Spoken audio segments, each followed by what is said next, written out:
Ladies and gentlemen, it is Friday, the 13th, March 13th, 2026. Here's what's coming up on the Owen Report today.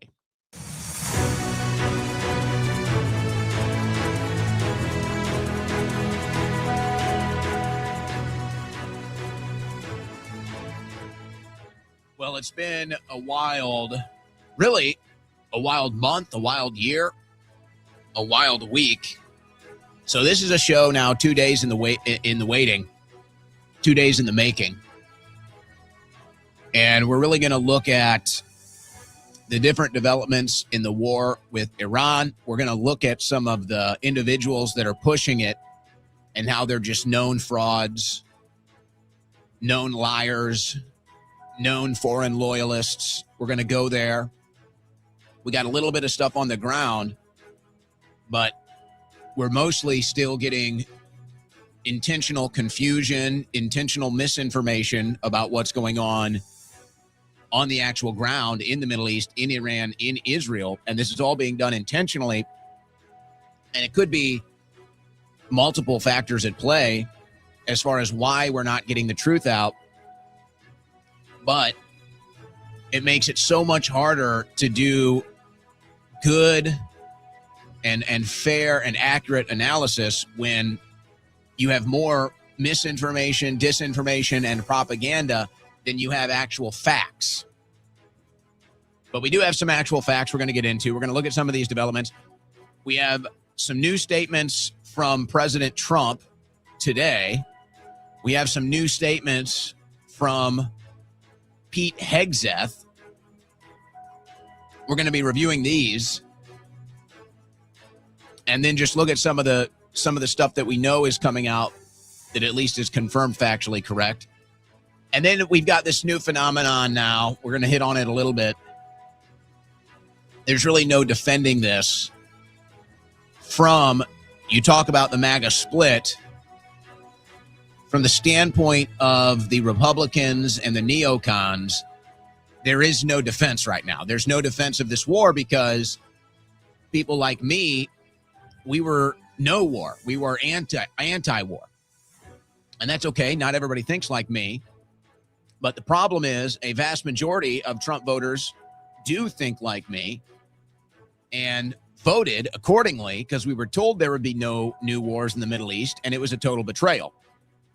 So as you see these Republicans now that are being forced to defend this war, they can't actually defend it because there's a break in ideology. There's a break in policy. So instead, they just go on the attack now. They just go on the attack because they can't defend it. And they can't defend the campaign promises. They can't even really at this point accurately defend the war because it's all based off of lies and propaganda. And so we're getting a better picture of that. We're going to review that a little bit today. Specifically with some of the old names and old faces from the neocon right-wing establishment that we threw out. With Trumpism. Now they're back. And so now you kind of understand how this all went down. It's like, okay, a new generation of right-wing conservatives take over. We beat the conservative right-wing establishment. We beat the GOP. We get Trump in. All these old heads that were right-wing propaganda agents for decades, we tossed them all out.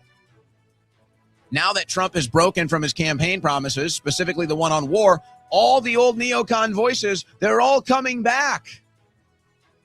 They're all coming back now. Isn't that convenient? We'll also look at some of the geopolitical developments as far as the results of the first 2 weeks of this war. It's a lot of heavy stuff today.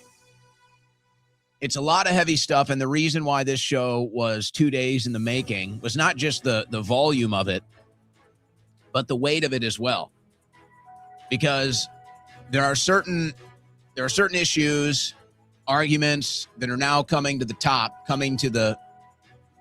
of the ticket as far as political debate is concerned, and some people just aren't ready for it. They just aren't ready for it. But sometimes you just can't avoid the reality. And some of these things They have to be discussed right now. This news update was brought to you by OwenSchroyer.store, the official site for Owen Report merchandise. Well, by now you've probably heard, I know it's shocking that your government would poison the water. And that's done intentionally. That's not even talking about the things that get into the water supply from runoff and microplastics, all the other stuff, all the other not fun stuff that gets into the water supply. You probably heard about it by now. So what are you doing? Hopefully you have a water filter at home. And my water filter is the Cove Pure water filter. It's the best water filter I've ever had. It's not even close. All of my friends and family that have gotten a Cove Pure water filter, they all love it. Every single person loves it. They all tell me how great it is.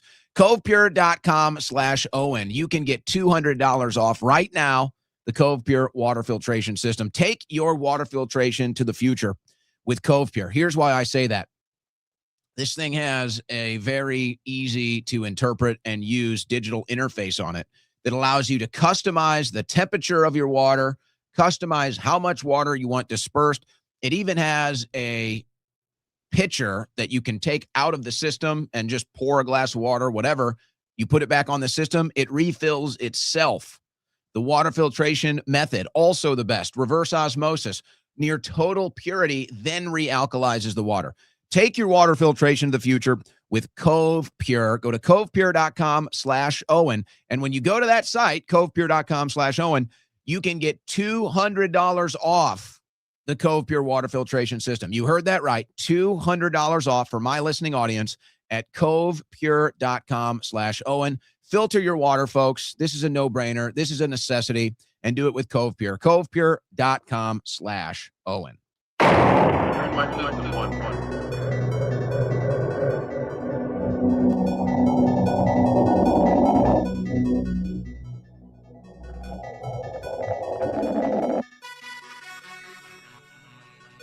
On the cutting edge of news and analysis, the Owen Report with Owen Schroyer.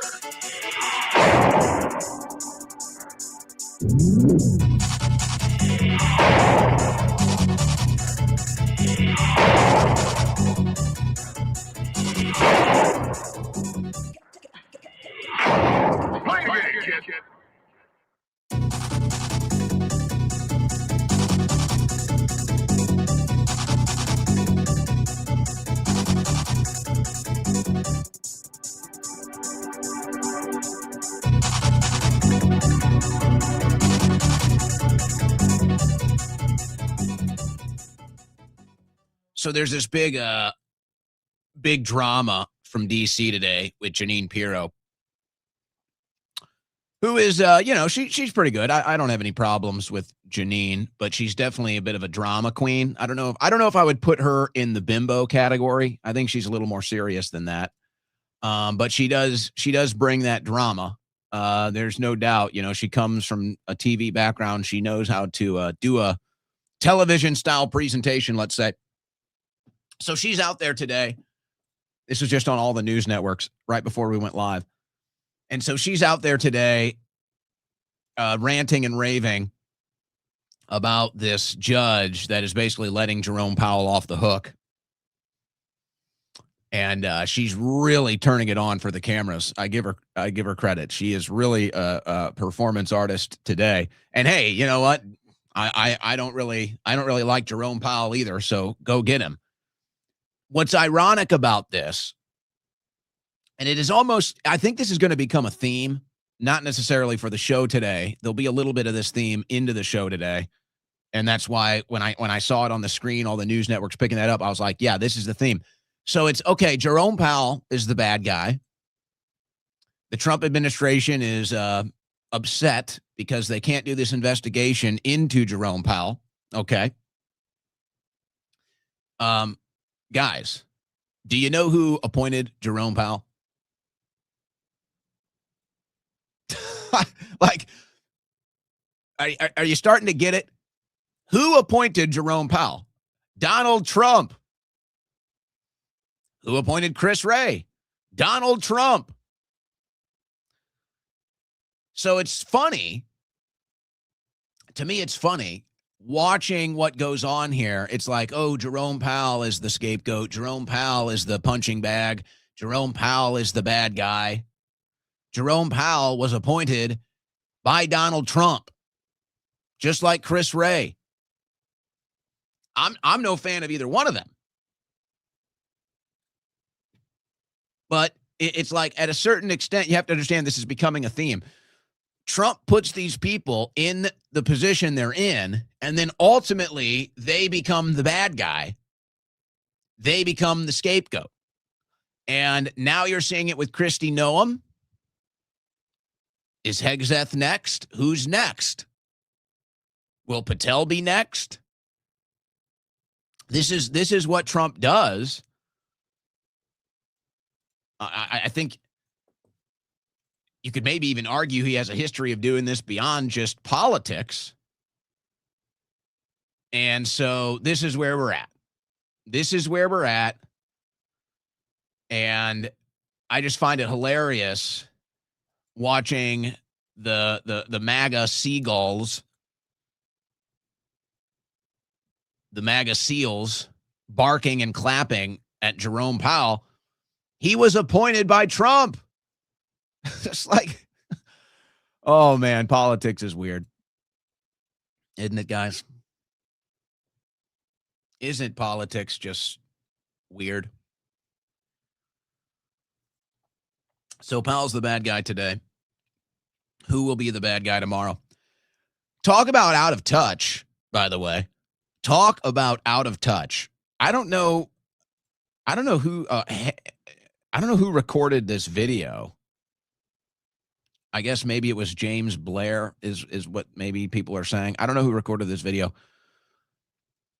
It's somebody on Trump's staff, though, because it appears they're on Air Force One, or they're traveling with the White House. You want to talk about out of touch? You want to talk about out of touch? Here's Susie Wiles and the Trump administration on, I don't know if it's Air Force One or a private jet or whatever, but this is clearly the administration. And they are, I believe it's Air Force One, and they are listening. You guys remember that video? I forget the guy's name, redhead with a beard, who had that viral song a couple years ago about all the traitors in D.C. and, that whole deal. So they're playing this. Now they're playing this and shooting a video of this from Air Force One. The irony is lost on them completely.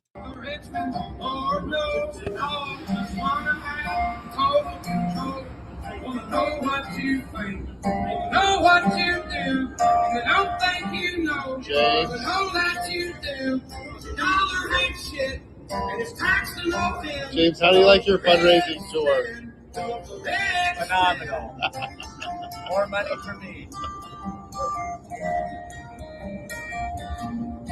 Chris, how do you like your fundraising tour? Here's politicians. Look how. So Chris LaCivita, or whatever his name is, James Blair, Susie Wiles, and then who's ever filming this, listening to Richmond, north of Richmond, tapping their toes. And the irony is completely lost on them. Hey, guys, this is what we think of you now. This is how we view you now. You are now the Richmond, north of Richmond, screwing us all over. You're the bad guys now. Do you not get it? Have you not figured it out? Do you really not get it? Or are you trying to pretend that you're still like us? Are you trying to pretend like you're still against the deep state? Are you trying to pretend like you're still draining the swamp? How out of touch is this? Oh, look, we're listening to Richmond, north of Richmond, because we're like one of you. No, you are the Richmond now. You are the Richmond, north of Richmond. That's you now. You are now the people we can't stand. So, anyway, then you have Trump, Oliver Anthony, Richmond, north of Richmond. That's you now, Trump administration. That's what I'm saying. Do they really not get it? Or are they mocking us? Or are they trying to pretend they're still like us? Or are they just completely delusional?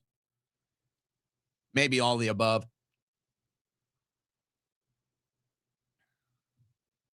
Maybe all of the above. So Trump shares this statement. We got a couple statements from Trump coming up here. Trump posts this yesterday. Oh, my gosh. The United States is the largest oil producer in the world by far, so when oil prices go up, we make a lot of money. And then he goes on to tell you how Iran is the worst thing in the world, you know. I mean, it's just lies on top of lies. So now high gas prices are good, is what Trump is telling you. So he runs on lowering gas prices, and then gas prices go up, and he says it's good because we make a bunch of money. I mean, do you understand? Honestly, guys, it's just the Trump administration, Trump himself, it's so ridiculous. I don't care. Whatever. You still support him, fine. You still wear the jersey. You still put on the cheerleading outfit, wear the hat, do the high leg kick, wave the pom-poms, whatever. That's your prerogative. I don't care. There's always going to be stupid people with political opinions. There's always going to be brainwashed idiots in America. So, okay. But to people that are actually trying to pay attention and figure out what the hell's going on, do you understand how ridiculous this post is? Okay, so who's we? When oil prices go up, we make a bunch of money. Okay, well, he's obviously not talking about you. He's obviously not talking about me. Is he talking about himself? Who is he talking about? So I don't know who we is. And then he says, oh, well, but he has to admit this is against his campaign promises and it's just total BS. So he says, but of far greater interest and importance to me as president is stopping an evil empire. You mean the American empire, the evil American empire that you were supposed to stop, but now you're running, and maybe worse than anyone? The evil empire of Iran from having nuclear weapons. Oh, well, just 8 months ago, what was it, 10 months ago? Just a couple months ago, you said that you annihilated their nuclear weapons and they couldn't have nuclear weapons for years. So which one? Are you lying now or were you lying then? Or are you just always lying now? You just lie about everything. Iran destroying the Middle East? I'm sorry. There's only one country that is bombing every other country in the Middle East right now, and it's not Iran. Now, some reports are that Iran is bombing everybody now after this war has started.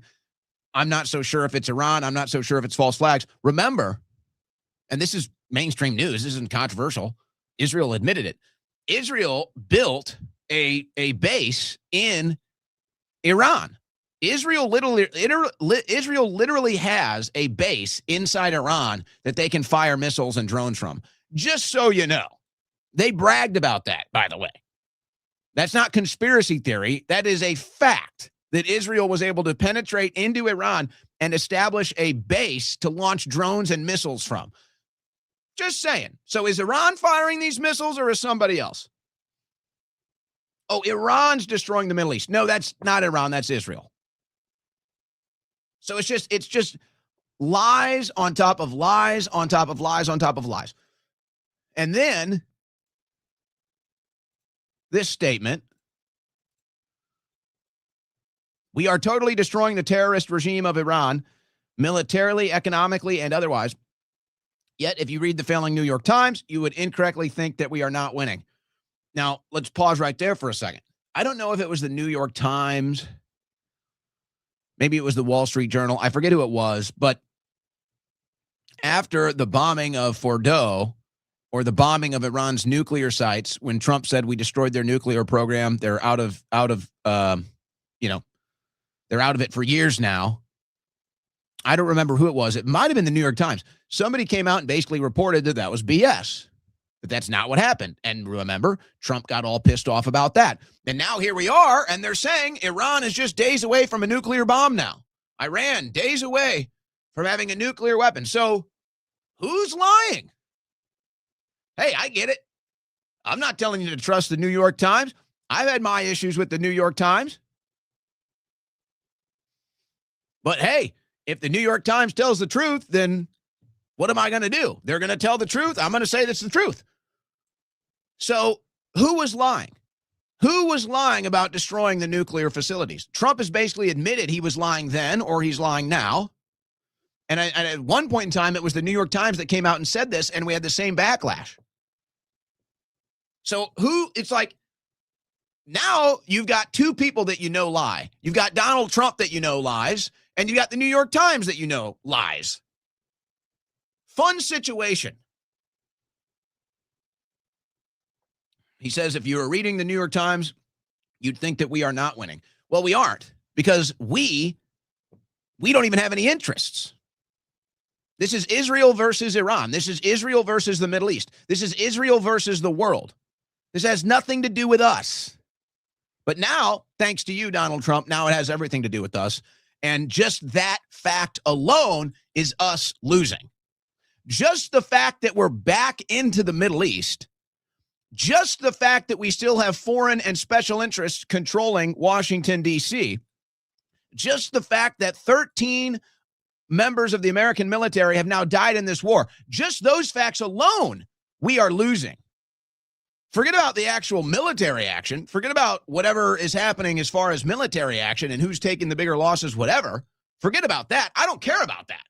You broke the promise. America wants nothing to do with this. So by those facts alone, we are losing. The scoreboard doesn't matter. We're not even supposed to be on the field. We're not even supposed to be playing. So the fact that we're even there and having this war, we are losing. That's the point.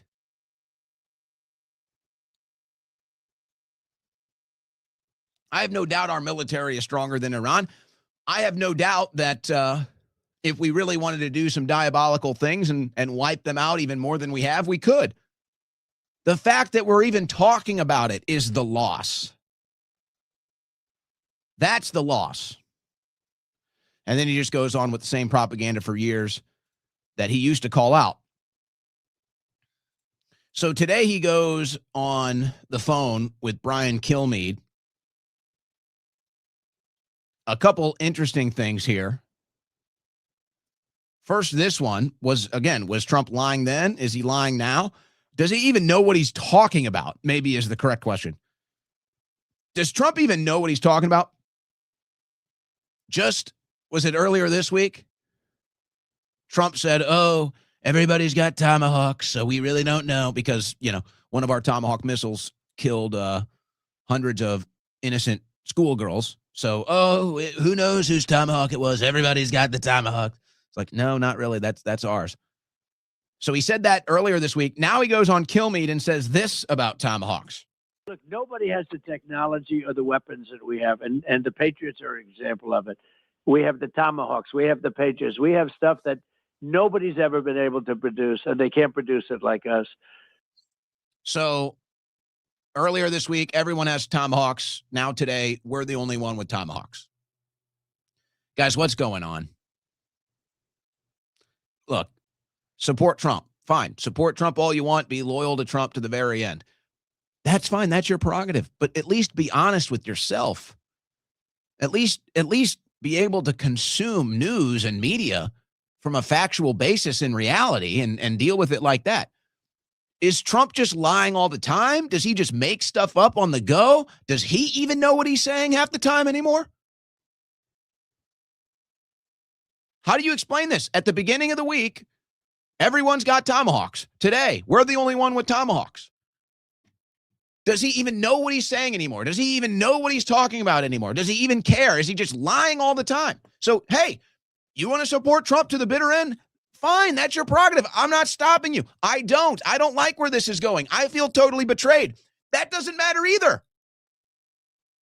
What matters is the reality of our situation right now with the president, Donald J. Trump, who said at the beginning of the week, everyone has Tomahawks. That missile could have been anybody's. To today saying, we're the only one with Tomahawks. What is going on? Then he addresses, when is the war going to end? I'm doing something about it. And I had to take an excursion. We had the greatest economy in history. I love this part at the beginning.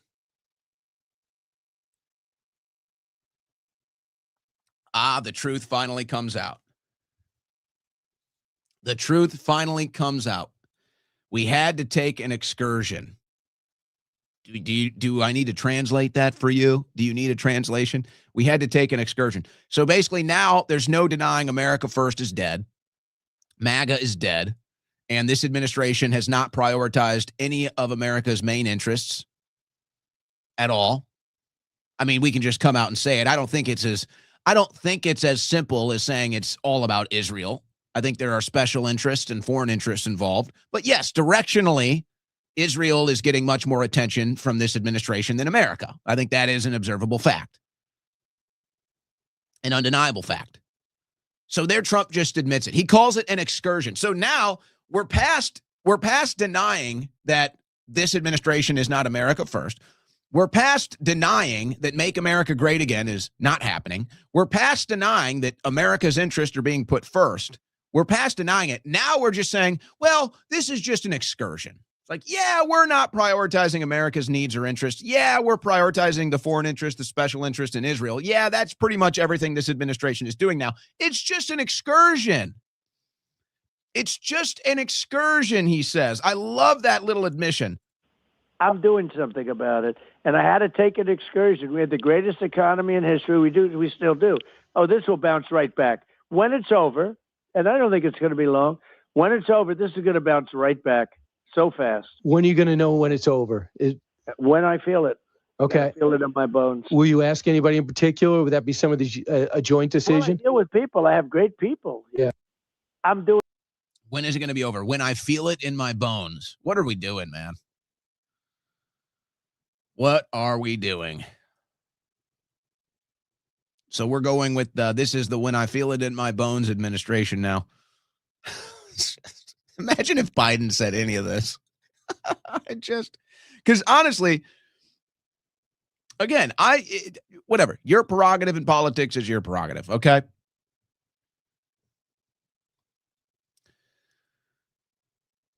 But the best measuring stick for logical consistency, the best measuring stick for political honesty, I think at this point at least, is because the MAGA brainwashing is so strong. What would they be saying if Biden said that? If Biden went on CNN and there was a war that he started and Biden said, when I feel it in my bones, man. Joe Biden, when is this war going to end? Well, I don't know. When I feel it in my bones, man. Can you imagine what MAGA would be saying? Can you even imagine? It would be an outrage. It would be nonstop. It'd be on the headlines. It'd be on the scroll. It'd be everywhere. Biden says war will end when he feels it in his bones. It'd be a total controversy. Imagine if Biden said high oil prices are good. I mean, it's like, this is what I'm saying. I'm glad I took yesterday off because I would have been a lot meaner. And that's not good. I'm not a mean person. And I would have been a lot meaner yesterday. But let's just be honest. Let's just be honest here. Let's just deal with whatever this new MAGA cult is. And let's just be honest. And you guys need to be honest with yourselves. If Joe Biden did an interview or Joe Biden made a statement and he said, high gas prices are good, you would be outraged. When gas shot up, when the price per gallon shot up under Joe Biden and everyone was complaining, and now you're at similar levels with Trump, if Joe Biden came out and said high gas prices are good, MAGA would be outraged. Don't tell me they wouldn't be. Don't lie to me. Don't lie to yourself. You know that's a fact. So if you can't be outraged when Trump says it, that's because you're brainwashed. Sorry, that's the truth. Not trying to be mean, but that's the truth. Same thing for this statement right here. If Biden came out and said, this war will be over when I feel it in my bones, MAGA would be outraged. They'd be talking about how inappropriate it is. They'd be talking about how Biden has dementia. That's a fact. Don't tell me that's not true. That is a fact. So if you're out there as a Trump supporter and you're okay when Trump says that, and you know you would not have been okay if Biden says that, you're brainwashed. I'm sorry. I'm not trying to be mean. I'm trying to be nice. I'm trying to help you. I'm trying to break you out of this spell. Hey, you still support Trump? Fine. You still like him better than Biden. Okay. That's perfectly fine. You make up your own political mind. But at least base it in reality. At least be honest with yourself. How about Caroline Jean-Pierre? Again, if this happened in the Biden White House, you would be outraged. You would be outraged. Here's the statement from Jean-Pierre Levin. So there's this story that comes out about a U.S. base that is missing drones.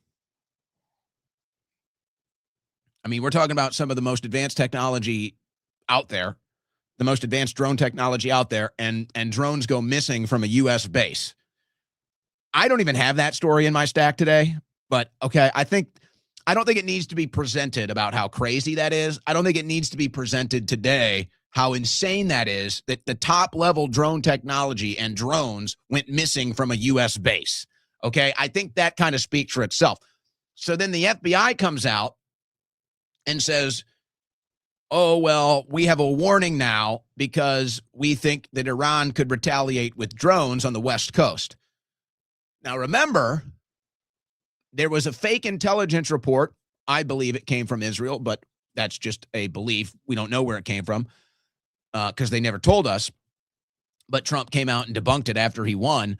If you remember, they said Iran has a mothership of drones off the East Coast. Remember that? Iran has a mothership of drones off the East Coast. Well, it was a total lie, just a complete and total lie. Probably Israeli intelligence, but that's my opinion. We don't know where the intelligence came from. The people that reported it never told us. So now they're saying, oh, Iran drones West Coast. Okay. Well, so the administration comes out. This is Karine Jean-Pierre. Caroline Levitt, Karine Jean-Pierre. She says, in response to this Iranian drone thing, no such threat from Iran to our homeland exists, and it never did. So now we're admitting it, that there was never a threat to our homeland from Iran. Isn't that amazing? Caroline Jean-Pierre Levitt, no threat from Iran to our homeland exists. Thank you. So just come out and just say it. This whole war is for Israel. Just say it. You guys are just like one step away. Just be honest. That's all we're asking for. We all know it's true. Just come out and say it. Just level with us. You're doing this for Israel. It's okay. It's okay. Just be honest with us. We're just asking for a little honesty here. Is it too much to ask? You guys have stepped over your own narratives for an entire week now. You guys have spoke out of both sides of your mouth, or maybe your mouth and your ass, for an entire week now. Just be honest. I would prefer you be honest. Just come out and tell us. You sold us out. Israel's first for you guys, so we're going to take care of that, and then maybe when we're done with that, we can handle our business in America. Just admit it. We all see it. But, hey, back to the main point. If Biden started a war and said Iran is a threat to our homeland, and then Caroline Jean-Pierre came out and said Iran poses no threat to our homeland, you know MAGA would be outraged. You know 100% MAGA would be outraged. So that's all I do is logical consistency. That's all I ask for. Make up your own mind politically, but at least be honest with yourself.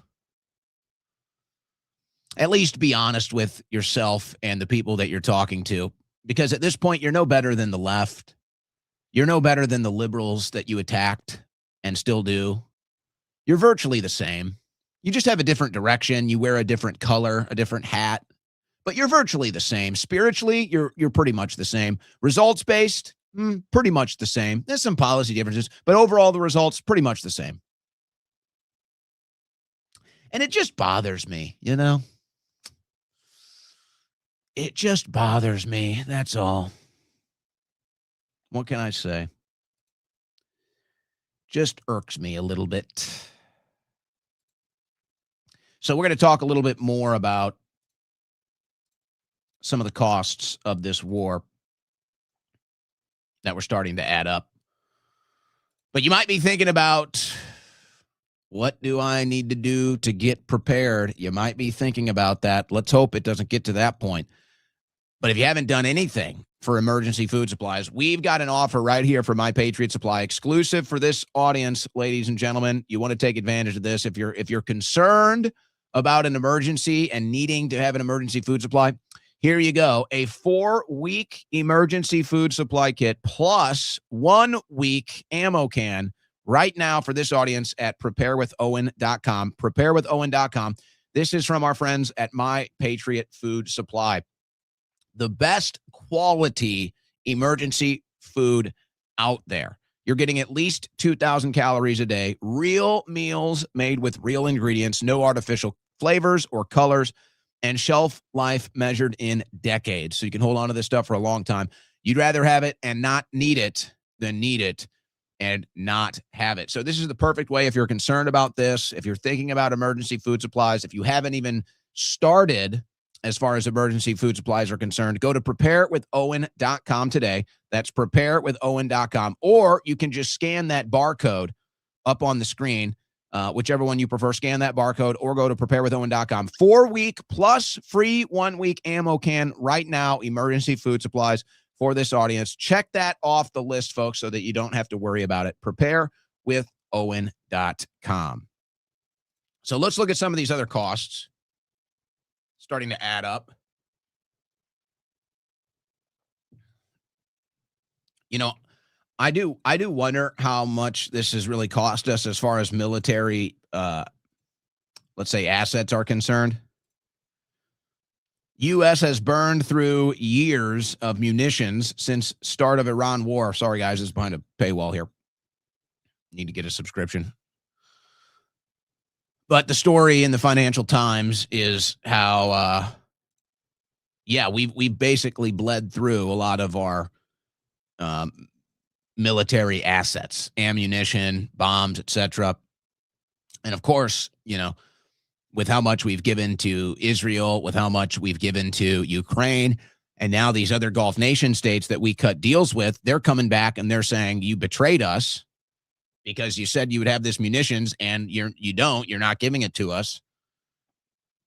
Now, I still say I have no doubt that we have the military might and, you know, weapons, stockpiles, whatever, to deal with whoever we would need to deal with. But I think it seems like the stuff that we would normally use, or the kind of the standard stuff that we would use, it looks like maybe we're running low on that stuff. And all that we really have left is like the big boomers, you know, the big bombs. And it's like, do we really want to use that stuff?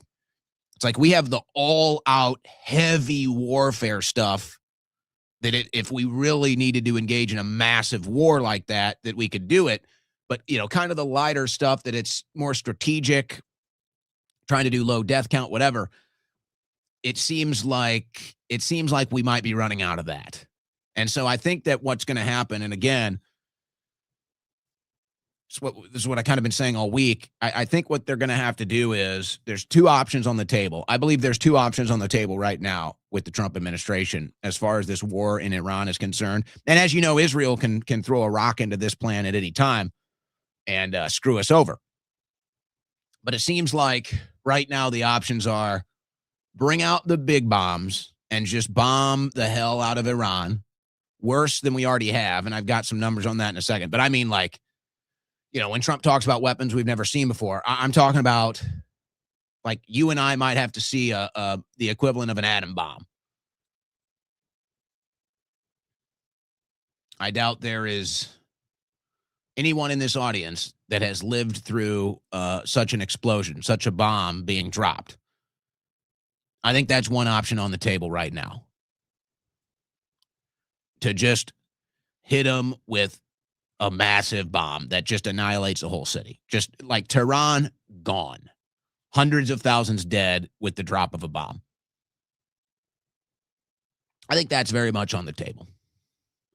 And now, I would normally say that Trump would never want to do that. Trump would have no interest in that. He doesn't want that connected to his legacy. I'm not so sure about that anymore. And in fact, I think Trump might even want that now. I'm not so sure that Trump doesn't want to be connected to a bomb killing 100,000 people. I think Trump might like that now. I think Trump is looking at this now through a completely different lens. It's not even about America anymore, and it's all about Trump. And if Trump thinks he can be glorified in a history textbook, if Trump thinks that if we drop a massive bomb and it'll be Trump's name in the textbook doing it as a good thing, that he might be more drawn to do that now. So I think that's an option on the table. I think the other option on the table is they pull back. They kind of pull back and re-strategize and then get ready for another run in the summer. June or something. Once they can kind of re-strategize, assess some of the damage, assess where the new Iranian leadership is at, whatever intel they can get about Iran's military assets and personnel, because obviously they didn't have the best intelligence as far as what Iran could and couldn't do in response to this. Obviously, their intelligence there was lacking. So now they might have a better idea, now that they got more into a war with them, they might have a better idea to analyze intelligence on how to actually deal with it. So they could draw back, kind of reanalyze it, see what's going on, and then go for the final play this summer, or they'll just drop the big bomb right now. I think those are the two options on the table, quite frankly. I do. Now, we got some other news, so we'll kind of get back to that in a second. But this is really, I think, the important understanding. And for my normal audience that's heard this before, or for people that have seen the interviews I've done breaking this down, I just feel like this is what Americans need to understand. And there's very few people that are telling it like it is. Obviously, in fact, let's just do it. Let's just do a recap here. We can do it pretty quickly. Obviously, the deal was made before the election between Trump and the Israeli lobby that they were going to get the regime change in Iran. And that's why he got all the Israeli lobby money. That's why people like Ben Shapiro and Mark Levin went from never Trumpers to endorsing Trump. Okay, so that whole stuff. So the deal was made.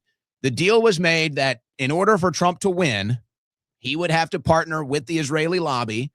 And the promise that he made to them was, I'll give you the regime change war in Iran.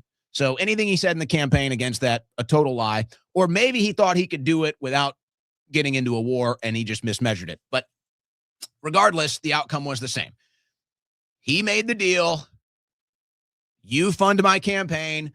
You use all of your assets in the media to endorse me, and I'll give you the regime change war in Iran. Okay. So you get to last year. He promised no regime change wars. So he tries to kind of have his cake and eat it too and buy some time because he thought he had 4 years. When he cut this deal with the Israeli lobby, Trump figured he had 4 years to do this. So he bought himself some time by bombing the nuclear facility in Iran and saying we destroyed their nuclear assets, because the Israeli lobby is obviously pushing this. They can't stand waiting for their enemies to die. They can't stand waiting for more death and destruction. It's like a drug to them. It's like a crackhead. To the Israeli lobby, the Zionists, dead people it's like that's what they're addicted to. They love it. So every day that goes by without them killing somebody, they start to get a little feverish. So Trump thinks he can buy some time. So he bombs the nuclear facilities and say, all right, they're years away from the nukes, buys them some time. Then they look at the political landscape and they say, well, crap. Republicans are going to lose the midterms. Trump is probably going to be impeached. And now this whole thing is going to be a mess.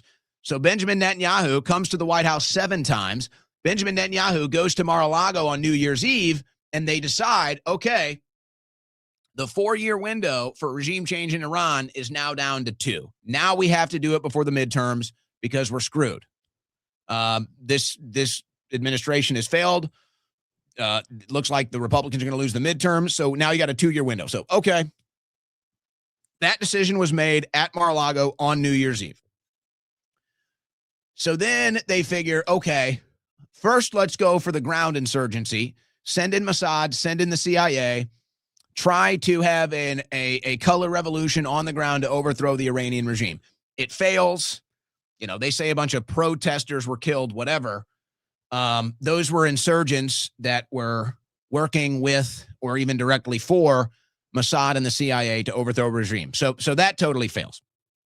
So then they say, okay, let's just bomb the whole thing. Let's just kill all the leadership, and then let's see if they'll do it again. So you see, they bomb everything. They kill the Iranian leadership, and then they say, go take back your country. We got more of that today from Stephen Miller, by the way. They say, go take back your country. We just killed the entire leadership. Go take back your country. Doesn't happen. Instead, it unites the country against the people that just bombed them. Go figure. I know. I mean, who would have thought you bomb a bunch of schoolgirls, you kill thousands of people, and all of a sudden they don't want to work for you? I mean, I'm stunned that didn't work out. So that was the second phase. That failed. So then they said, all right, well, we've run regime change wars with proxy groups all over the Middle East, so let's just call one of them up. So they call up the Kurds. They say, hey, Kurds, do you want to fight in a war? We'll pay you, we'll arm you, whatever you need. We'll give you some air protection. Will you go overthrow the Iranian regime for us? The Kurds say no. So now they have nothing. So now they're back to square one. They need the regime change, and they have no other options.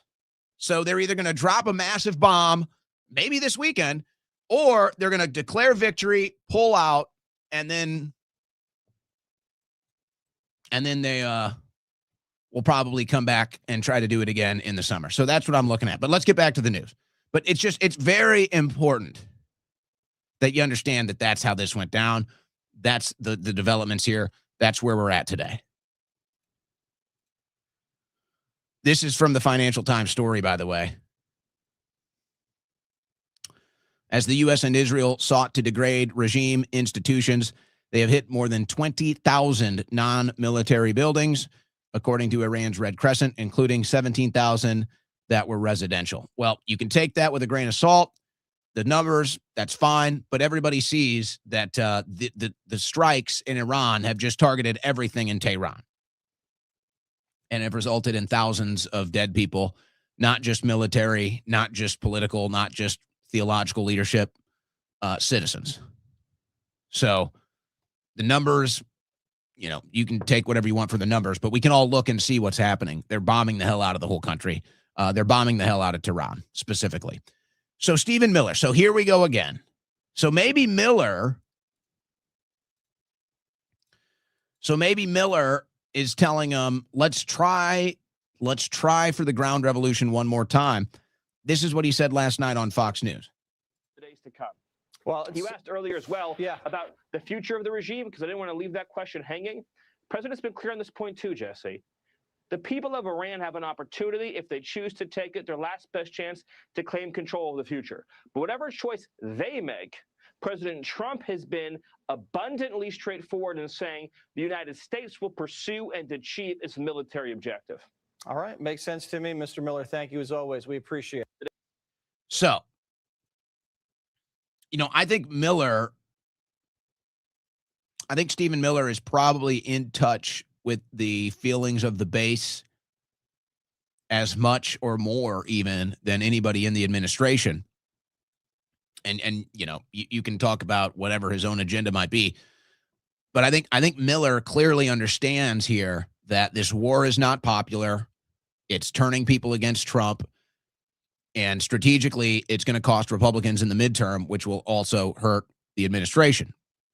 So I think Miller is saying to the administration here, he's like, look, if we have to have the Iranian people do this or we're screwed. Your base does not like this. It's not popular. It's going to cost us in the midterms. Let's try to push that the Iranian people can do this. Now, I don't know why you think going on Fox News is going to have any impact on that. Maybe it's just narrative control. But to me, that's kind of what it represents. And it's just like, okay, let's go back to what we hoped would happen, and that's the Iranian people will take over their country. The Iranian people will overthrow their government, And that way we don't have to put boots on the ground. We don't have to claim it's our regime change war. We can say the Iranian people did it, but it's just not happening. It just hasn't happened. So I think that's Miller just kind of signaling, it's like, this is really what we want. We don't want boots on the ground. We don't want to do the regime change. We're trying to do everything to, have the environment in Iran for the people to do it, but it just isn't working. It's just not working. So I think that's a little narrative control from Stephen Miller. I think that's a little like, kind of showing the playbooks, like, this is what we're trying to do, but I don't really see any impact other than that when it comes to going on Fox News. I don't really know what you get out of that. Oh, hold on a second. I think, yeah. I think the last two things that I was about to cover, I think the person, I think they erased their posts. Let me see if I can pull these up. I think they did. I think they erased their posts. Hold on a second.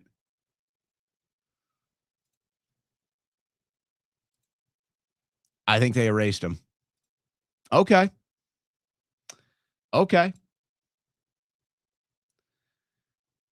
Wow. I wasn't expecting this. I still want to cover the story, but now I guess I should tell you the background here. So, holy smokes. Okay. Wait, maybe I can pull it up on mine. Let me see.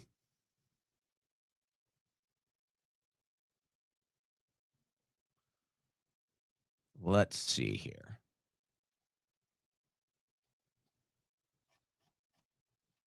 Where did it go? Are all of these posts gone? Wow. I think I can't. This is wild. I may need to get some intel on this. Hold on a second.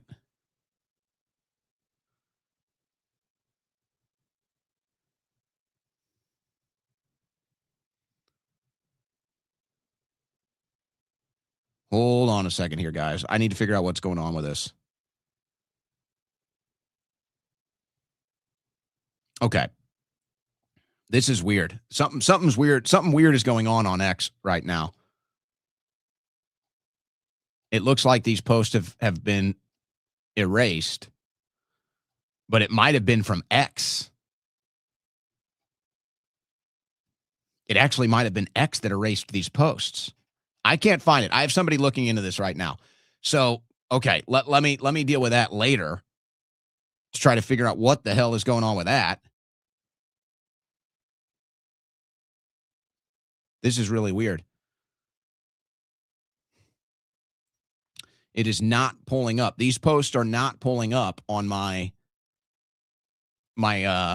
X on the computer, but they do pull up on my phone. Something weird is going on with this. I don't know what it is, but something weird is going on with this because I can pull these posts up on my phone. I can't pull them up on my computer.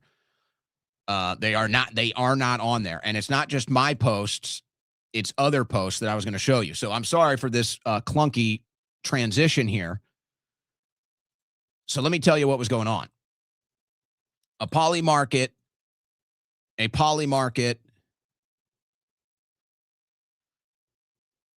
Here, let me see if these other ones are up. I'm sure they are. This is just something weird going on with computer and Android or Apple, the app. Hey, see if you can find Ryan Fournier and Ian Miles Chong posts about that Polymarket poll. Okay, so here's what I was going to say. Because it's weird, I can have it pull up like, guys, I'm sorry about how clunky this is. The post does not pull up on my screen. You cannot see the post. Okay? In fact, I'll show you what shows up right here. So this is what shows up. This is Ian Miles Chong posting a Polymarket poll today. And I don't think you guys can see this little pop-up on my screen. Ian Miles Chong's post is, and the retard right is going to let this happen. So this is the Polymarket poll that just showed that Democrats are now favored to flip the Senate and the House. So I can still see the text in my little prompt. Ian Miles Chong, the retard right is going to let this happen. But as you can see on the screen, the post is not there. These are all replies to the post, but the post is not there. Okay? Here's another one. This one is from Ryan Fournier. So again, the post is not there, but all the responses to the posts are there. And my prompt here, because you can have a little drop-down prompt on your tab, Ryan Fournier, unbelievable. This is a wake-up call for Republicans about the midterms. So I'm still getting like the metadata on my computer, but the post is gone. As you can see, the post is not there. Now, apparently it's still showing up on the X apps. So this could be nothing. I don't know what this is. But when I was putting together the show, I could see these posts on my screen. Now they're gone, but apparently they are still on X. So I don't know if that's, I don't know what that is. But okay, that's just what's going on. So, okay.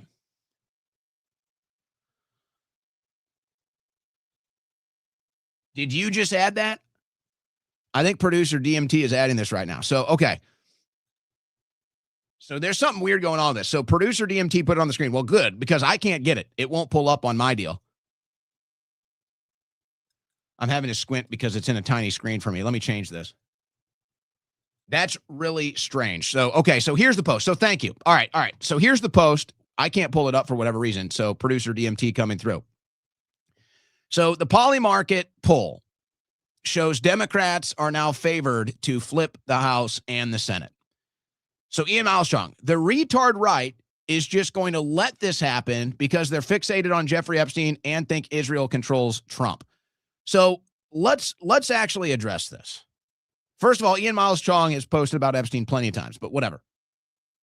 I don't really care about whatever Ian is saying here. So here's what is being asked. Here's what is being asked of MAGA. Here's what is being asked of Trump voters. You're supposed to vote for a Republican, and then when the Republican breaks his promise, you're just supposed to eat it and keep voting for Republicans. That's the message here. Hey, producer DMT, if you can pull up the Ryan Fournier one, pull that one up for me next. Getting a little producer activity on the fly here. This is good. So that's what's being asked. Oh, the Epstein files, forget about it. Oh, Trump broke the promise, forget about it. Oh, no new wars with Iran, forget about it. Vote Republican anyway. Ryan Fournier, unbelievable. This is a wake-up call. Oh, this is a wake-up call. The wake-up call was last spring when everybody saw this coming, and we were called panicans.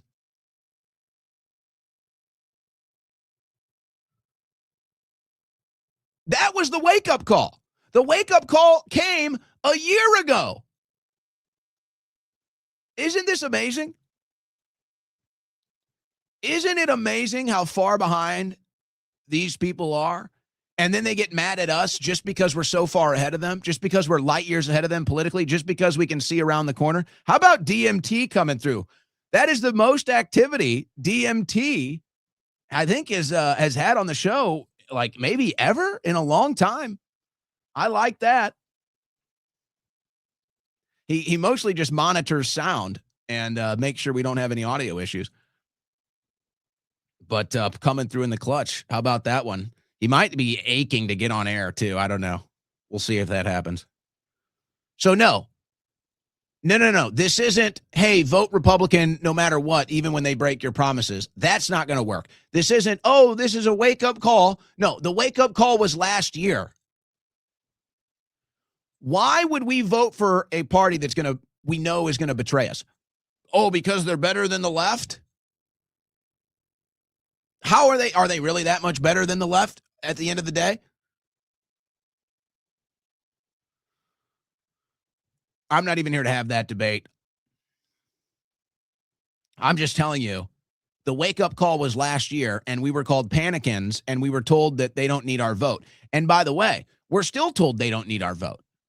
I've got clips from Levin, Shapiro, and others today saying, we don't want your vote if you listen to Nick Fuentes. We don't want your vote if you listen to Candace Owens. We don't want your vote if you listen to Tucker Carlson. Oh, that's just millions of Americans. So, okay, so you'll lose elections.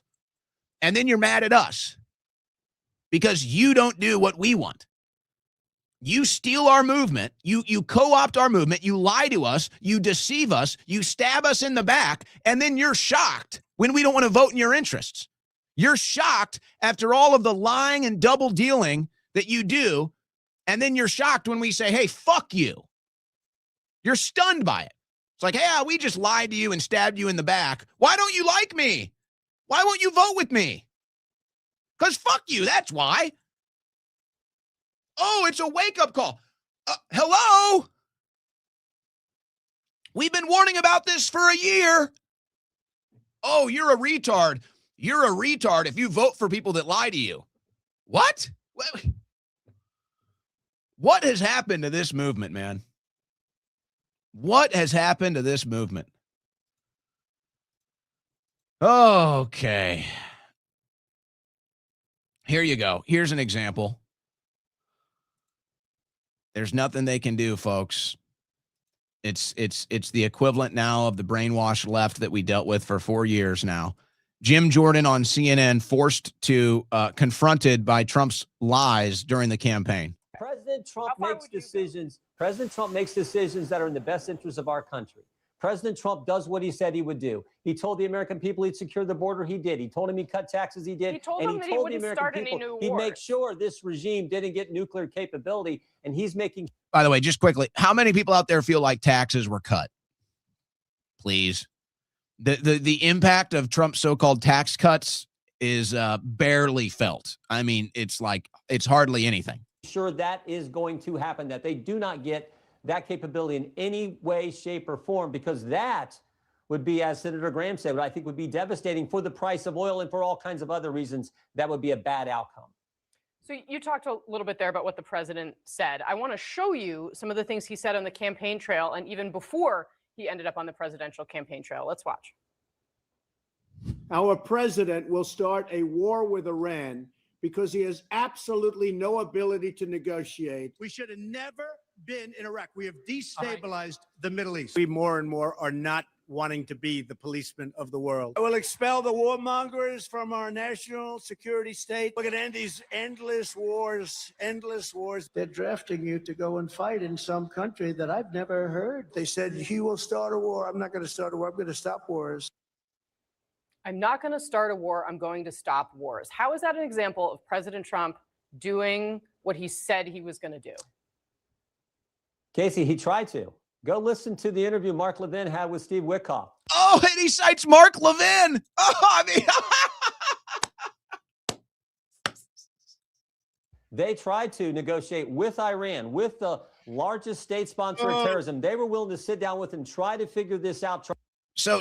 But again, he can't answer the question because it was a lie. He did start a new war. You're just making excuses. Try to negotiate, and they could tell from those quote negotiations that Iran was committed to pursuing and getting a nuclear weapon. And they said there is no other alternative. Listen to that interview from the guy who was in the room with the people who run that country or who did run that country. So that is what President Trump has done more than all the presidents combined. So, Carter. Oh, here we go. Reagan, Bush. Here comes the propaganda. So total slop. Look, here's what I got to say. And it's just true. And I've got another example of this coming up today as well. This isn't about promoting the left. This isn't about promoting the left. This is not about, glazing the left, the liberals, the progressive. That's not what this is about. What this is about is MAGA. MAGA has fallen so far off the rails of reality. MAGA has fallen so far off the trail of truth. MAGA has fallen so far off the path to honesty that, yes, CNN, the liberal progressive media, now looks better than you. That's not about them. That's about you. That's how far you have fallen off the table. That's how desperate and pathetic MAGA has become. And they think they can play it off like that. They think that's what they're doing, by the way. This is their response mechanism is, oh, you're a liberal now.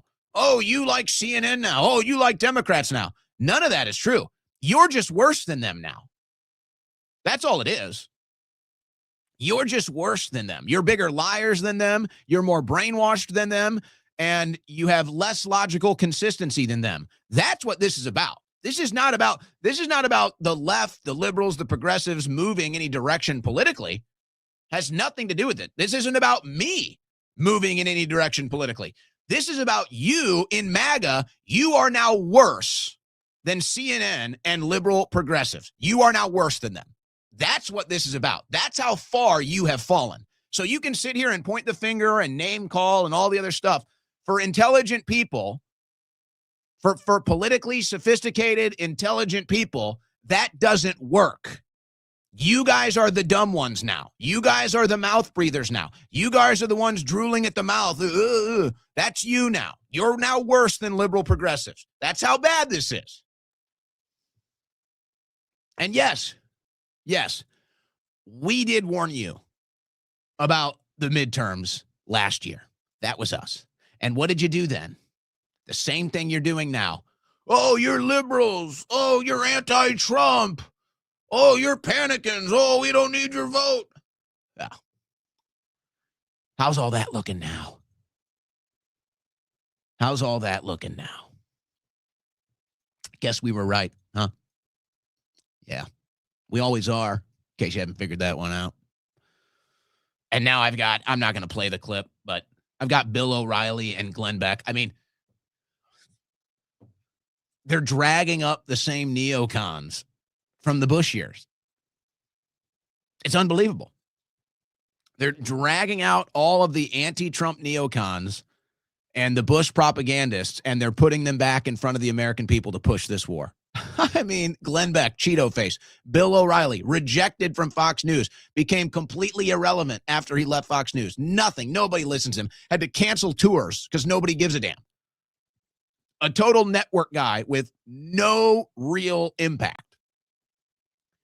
And now they're dragging out Bill O'Reilly to tell you how important a war in Iran is. And it's Glenn Beck promoting it with a fake George Washington AI.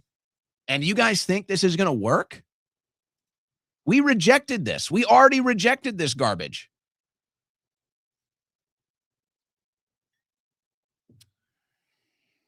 So here's some of the impact.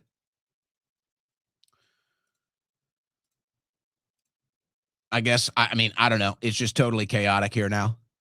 Bomb threat investigation closes at Fenwick Library at George Mason University. Bomb threat at George Mason today. They had closed the library, but I guess they couldn't. The threat was illegitimate, so they stopped the investigation. So it seems like these things happen every day now. Bomb threats every day. That's fun. That's fun. MAGA, baby. Bomb threat reported at University of Virginia's Shannon Library. Other universities. It's nice. You know, just bomb threats every day. Bridgewater College, George Mason, University of Virginia. And then you had the Old Dominion shooting, too. The shooting at Old Dominion. Yeah, just life in America now. Now we basically live in the Middle East. What do you expect? That's exactly what we did. America's now becoming the Middle East. Thanks to open borders and displacement from our wars. Thanks to Israeli interests running our politics. So we are the Middle East now. Israeli interests run our politics, and then because of the wars and open borders, we bring in all the Israeli interest enemies into our country, and now you live in the Middle East. And now we have to build a golden dome Because like Israel, every country on the planet, I guess, wants to bomb us now. So do you like that? Do you like living in the Middle East? Because that's what you got now. I don't know if we can ever return, to be honest with you. In case you haven't noticed, not even the Middle East can ever end their own problems. For thousands of years, these people have been fighting and shedding blood and living in hate. It's here now. I don't know if we can ever get our country back from this. I got to be honest. Folks. I don't know. We might be too into the Middle East now that we can never get out of it. And the holy war between Muslims and Jews is now going to conquer our country. It's really sad. So Make America Great Again is dead. And now it's returned as a zombie, as a vampire, and now it's aimed at us. Now it's coming for us, white Christian Americans, Hispanic Christians, black Christians, whatever, just heritage Americans. We're out. Now America is just a vessel of Middle Eastern politics and war. That's all we are now. And Trump has done more to cause that than any other president. And I don't know if we can ever get out of it now. It just might be a done deal now. Yeah, you miss the good old days? Yeah. You miss the good old days of living in America? Because now you live in America, Stan. Now you live in the United States of Israel. What a heartbreaking phenomenon to see this happen to America in its 250th year. So then there's the Old Dominion shooter, Mohammed Jallow, ex-Army National Guard member accused of Old Dominion University shooting. Killed one person, injured two others, is dead now. Well, there's a legal filing on his behalf. Another Mohammed shooting people. Apparently shouting Allah Akbar or whatever. There's a legal filing on his behalf. Mohammed Jallow's attorney says he had refused the idea to personally participate in an attack, but the FBI informant shaped and influenced his views in the ensuing months and through text messages, phone calls, and 2 in-person meetings. So is this another FBI fomented and influenced attack?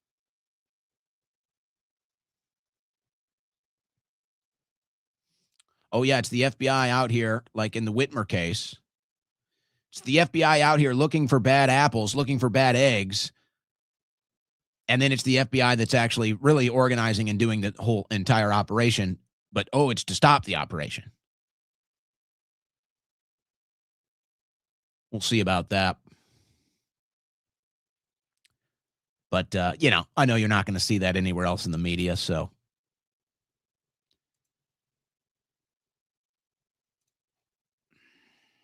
Then there was the attack at the church, or rather, the Jewish synagogue, rather, which had the biggest police response in the history of the country. Did you see that?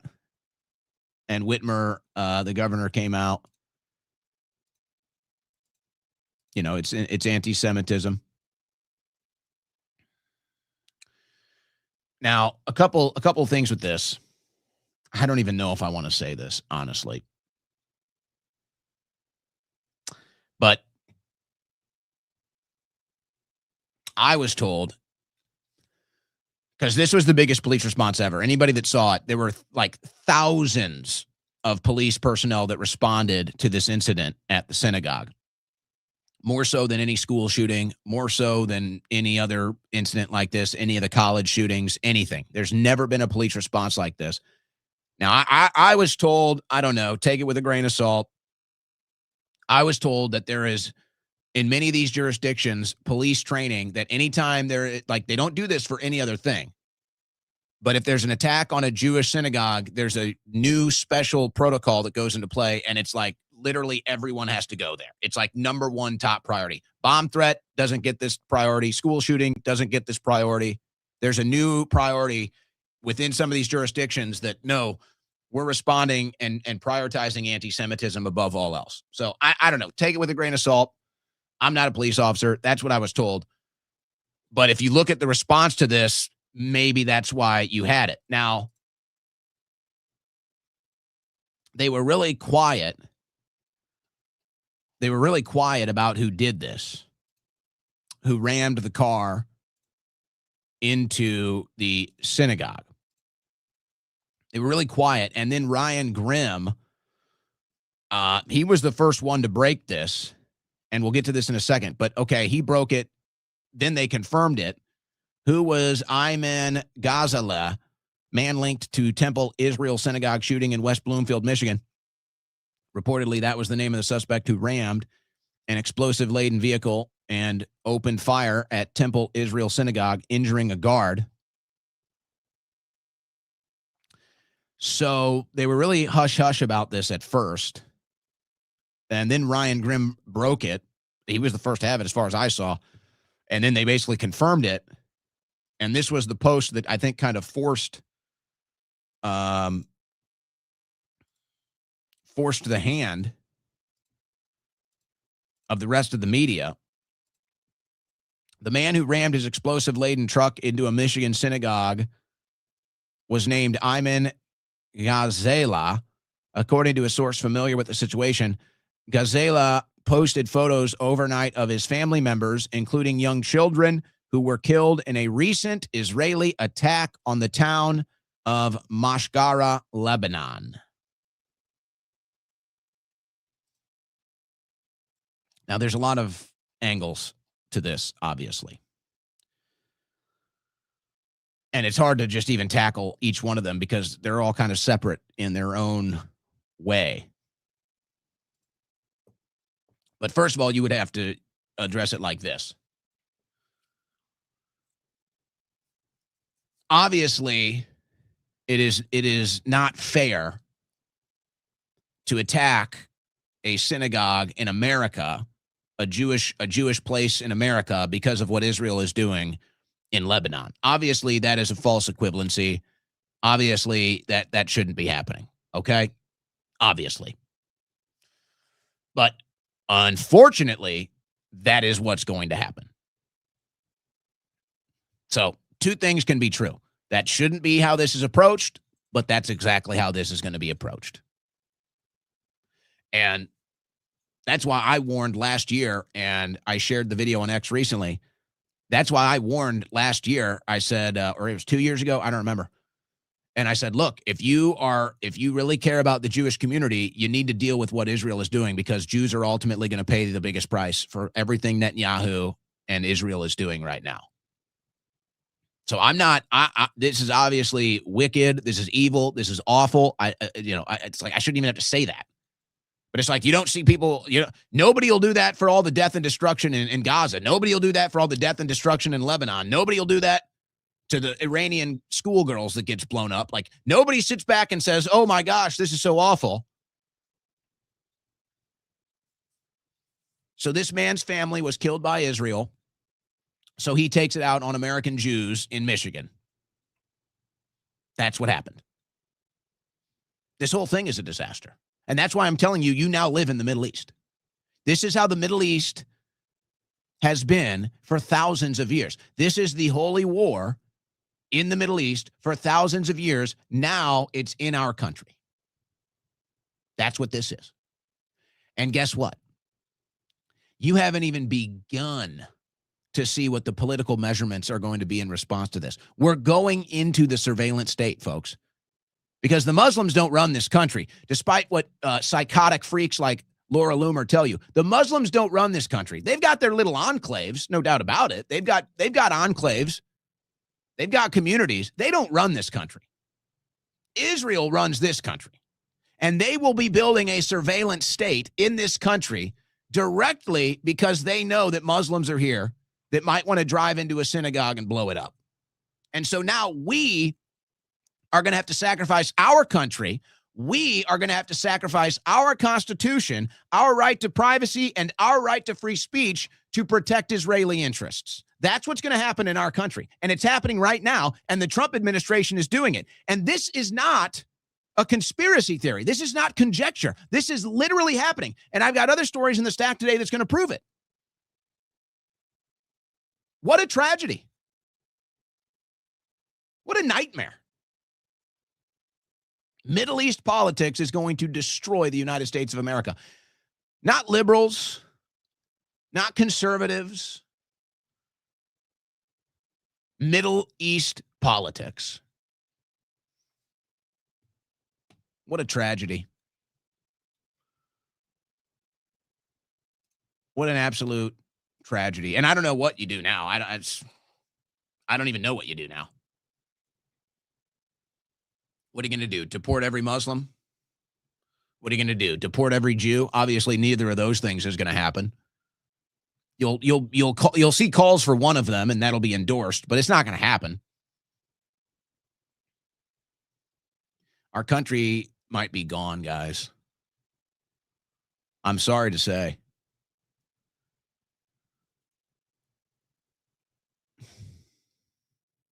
Our country might be gone. We are basically America-stan. We are basically the United States of America. And now this Middle East hate and this Middle East death and destruction, it's here now. And I don't know I don't know what happens. I don't know where it goes. I don't know how we get rid of it. I don't know. But I'll tell you this, and it's obviously abundantly clear now. The war and the hatred in the Middle East, it's no longer isolated over there. It's here. It's rampant, and it's only getting worse.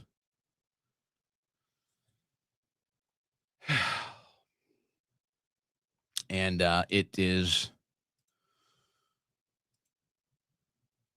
truly a tragedy.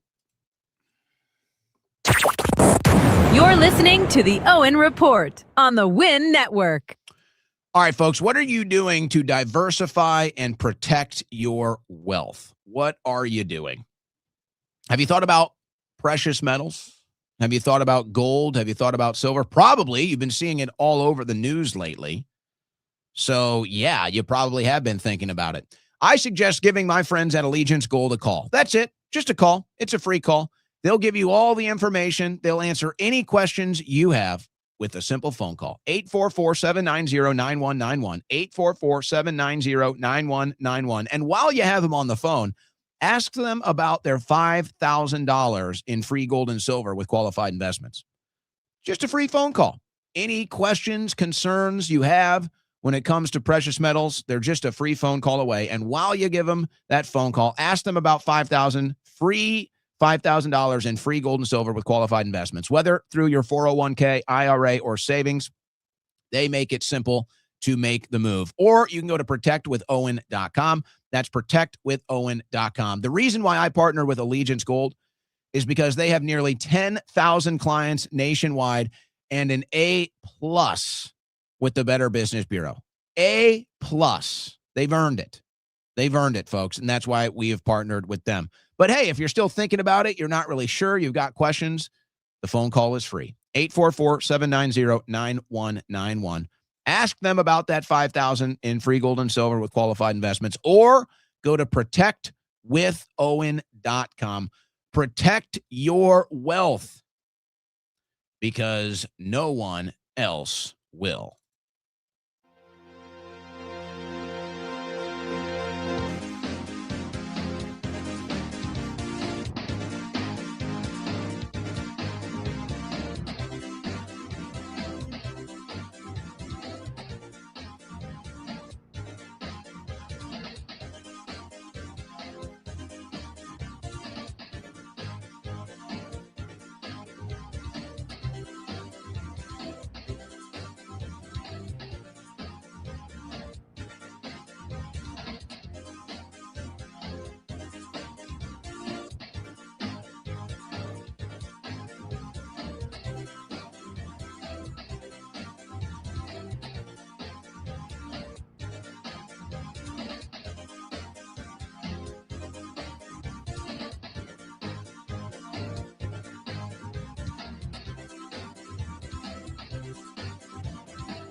Political light years ahead of the rest. It's the Owen Report with Owen Schroyer.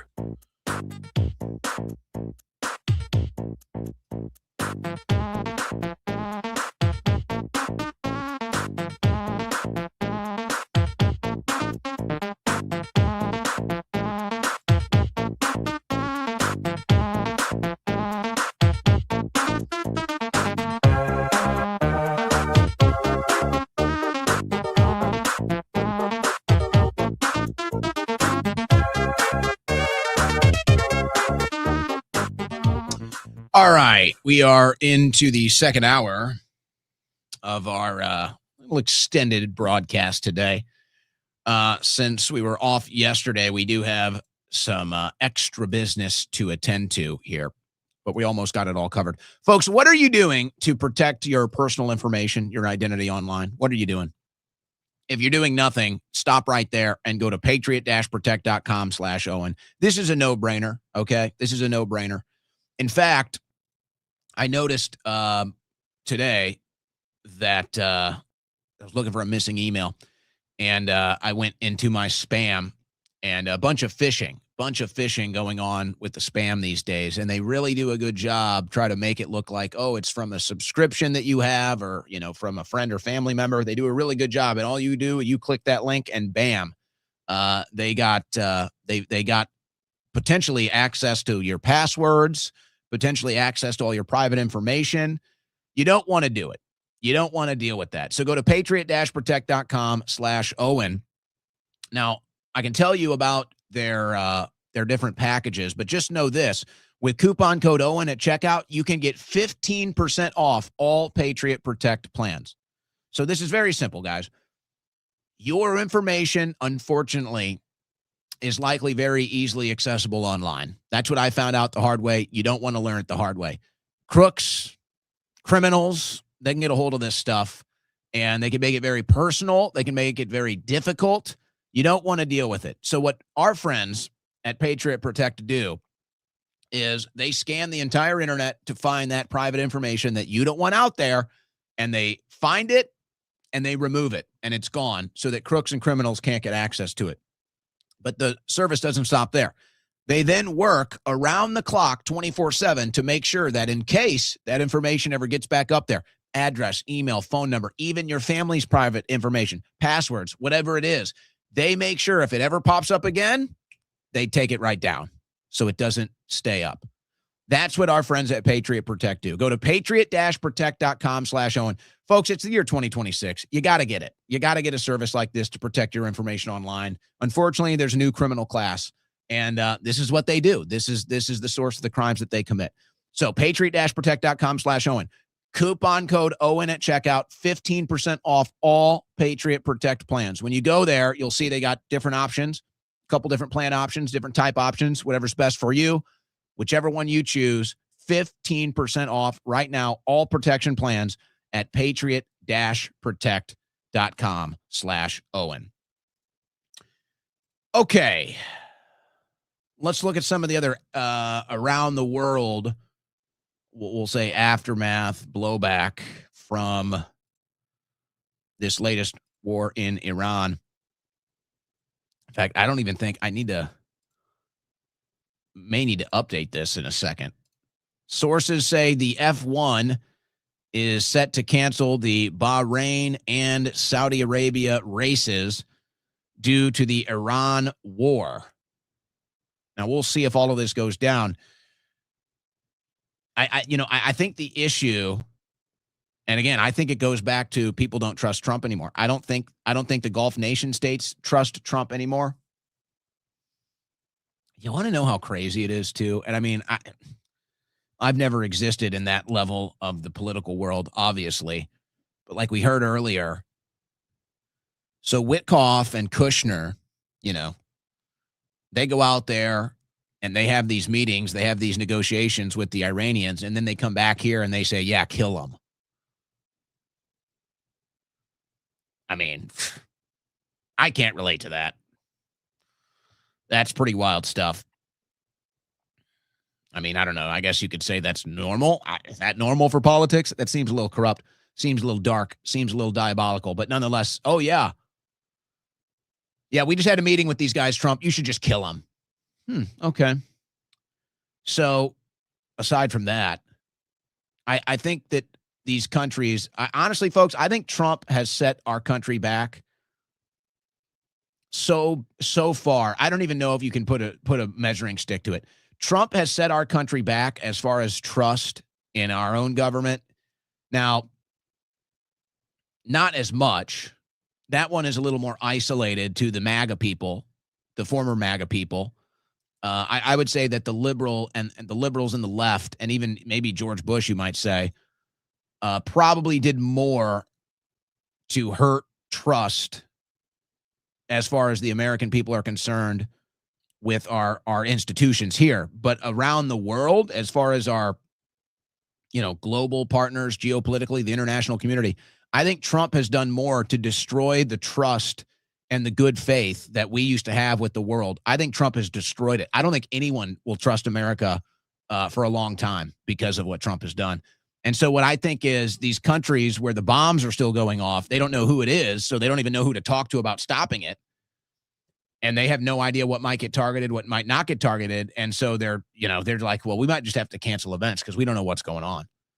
And we don't trust America enough to tell us what's really happening and to trust that this thing is going to stop anytime soon. So they're considering even events that are months away, canceling them. That's how bad it's gotten. I don't think I have this in the stack, but you know what? Let me actually pull this up. Teams are apparently thinking about pulling out of the World Cup. Obviously, it looks like Iran is committed to that.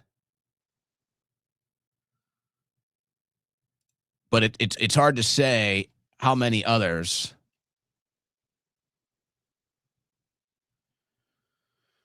So there have been rumors about other countries pulling out of the World Cup, but this World Cup, it doesn't look like anyone other than Iran has committed to that. We'll stay updated there. Well, this doesn't look good. Iran sends millions of oil barrels to China through Strait of Hormuz, even as war chokes the waterway. So, okay. I thought we destroyed their capacity to move oil, so I guess that was a lie. I thought we controlled the Strait of Hormuz. I guess that was a lie. And now this is obviously Iran doing everything they can to keep in a good stance with China, considering the geopolitics of the war that's ongoing in Iran right now. And China is certainly not somebody that we want to turn against us because, unfortunately, we become very dependent on China for many things. So a bunch of lies and bad geopolitics into that story. And in return, it's a nice gesture, I suppose. China donates $200,000 to families of Iran school strike victims.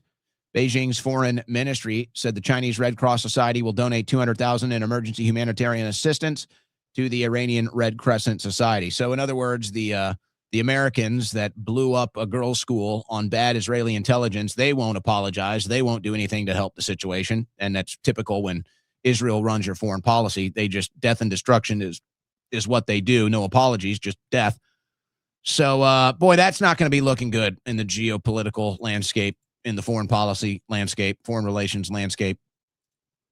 You know how unpopular Israel is right now. Well, now it's going to be America. It turns out people around the world, whether they're on the left or the right, don't like killing innocent children. It seems like Israel likes that. And now I guess our government too.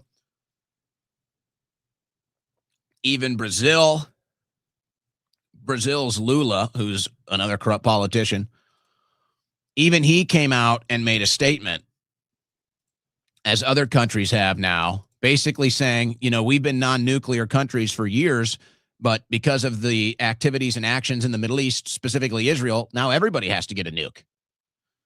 So Israel threatens the world with blackmail, with nukes. And then if you don't have a nuke, you see what Israel does to you using the American military that they bought and paid for from our corrupt politicians. And now everybody's like, well, I don't want to get regime changed by Israel and America, so now we need nukes.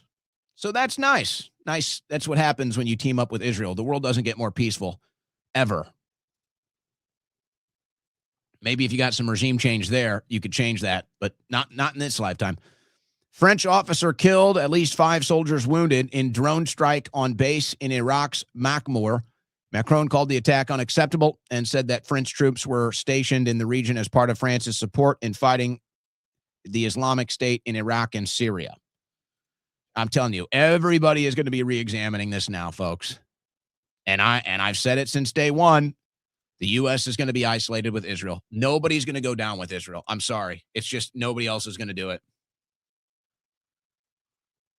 And quite frankly, you know, the propaganda that they spew, it's just like, you know, Black Lives Matter or anything else. The propaganda that they spew is, oh, this makes you anti-Semitic. It makes you a Jew hater. That's pure propaganda. That's pure BS. No. The average person on this planet, the average political leader, no matter what side of the aisle they are, doesn't like killing innocent people. That's what this comes down to. And that's what Israel is famous for the last 2 years. Is doing military demolitions in the Gaza Strip, in Lebanon now, running regime change wars from Libya to Syria to Iraq to Afghanistan to Iran. Everybody knows this is Israel's doing. And that's why it's such a joke when you see these clowns, when you see these jester gooners, when you see these imbeciles, these ignoramuses. It's like, oh, stop saying that. Oh, stop pretending like Israel has this influence. Oh, you're an anti-Semite. Oh, you're this. No, you're just like a child. You're just like a immature child that isn't ready for the adult table. You're just a little kid that isn't ready for adult conversations. Everybody in the world knows this is real. The adults in the world theater know that is the reality. So if you're not ready for that reality, then that's fine. You haven't hit puberty politically. You're still prepubescent when it comes to geopolitics and foreign policy. You're just a little child, and that's okay. You should go sit at the little kids' table and eat your chicken nuggets.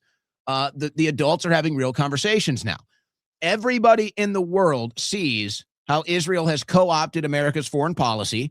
Everybody in the world sees what Israel is doing to every single one of its neighbors, nothing but death and destruction, unapologetically. And guess what? Most people don't like it. What do you know? And I suppose, unless you're blackmailed by them, you're not going to support it. So go figure. But I guess that's why our politicians love it so much. They're either bought and paid for, blackmailed, maybe both. But I'm telling you, this is only going one way. America will be isolated. Pope Leo mourns priest killed in Lebanon, prays for peace in the Middle East. He also came out and said all the world leaders that are engaging in these wars, all the world leaders that are engaging in these bombings and killings need to go to confession, the Christian leaders specifically. I like this Pope, I got to say. I like him. Another Catholic church bombed by Israel. Thousands of clergy call for prayer and justice after Israeli strikes kill Catholic priest in Lebanon. That's all they do. They never apologize. It's never their fault. And none of this is new, by the way. How about this? Time magazine cover from 1982. This is the last time, I guess, Israel decided to do a military demolition in Lebanon. Destroying Beirut. Israel bombed the same beach last night, killing 8 displaced people who had been taking shelter in tents along the beach. So the death toll of Israel's wars in the last 2-3 years, whatever, is probably over 100,000 easy. Now America's getting involved in it. Now we've had dead people because of it.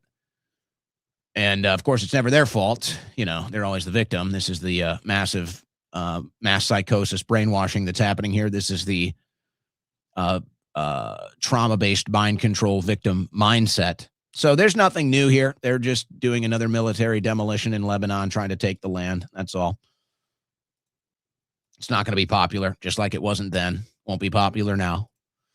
And now it's confirmed a refueling aircraft that crashed. All 6 crew members killed after refueling plane crashes in Iraq. And so now that's 13 dead. That's 13 dead in this war in Iran. 13 dead in the war in Iran. That's the same number that died during Joe Biden's Afghanistan pullout, by the way. So it won't be long until the Trump administration has more dead American service members in the Middle East than the Biden administration did. And it won't be long until that number is doubled and maybe even tripled and more, depending on how far this thing goes. By the way, I don't know what's going on with that, because they said the first report was friendly fire. Then they came out and said, no, it wasn't friendly fire. There was some incident in air that happened and caused it to crash. So who really knows? Who really knows? This administration lies as much as any other now. So who really knows what brought that plane down?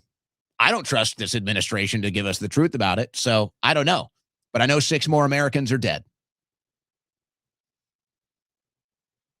So again, I ask, whatever is left of MAGA, I ask, and hey, it's fine. Your prerogative. You still support corrupt politics. That's what you want to do. I don't. So I don't support Trump anymore. I just ask MAGA. I say, what is your threshold? I know my threshold. My threshold was 0. I wanted 0 war with Iran. I wanted 0 Americans killed in the Middle East in this administration. My threshold's been crossed. I wanted 0. So I know my threshold. I know that.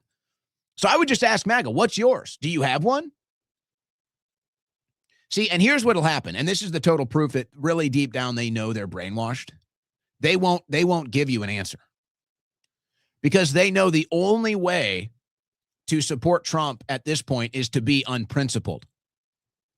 The only way to support Trump at this point is to have no thresholds, and the only threshold you have is whatever Trump says, I believe, whatever Trump does is good. That's the only threshold now. So they will never be pinned down to an answer on that because they know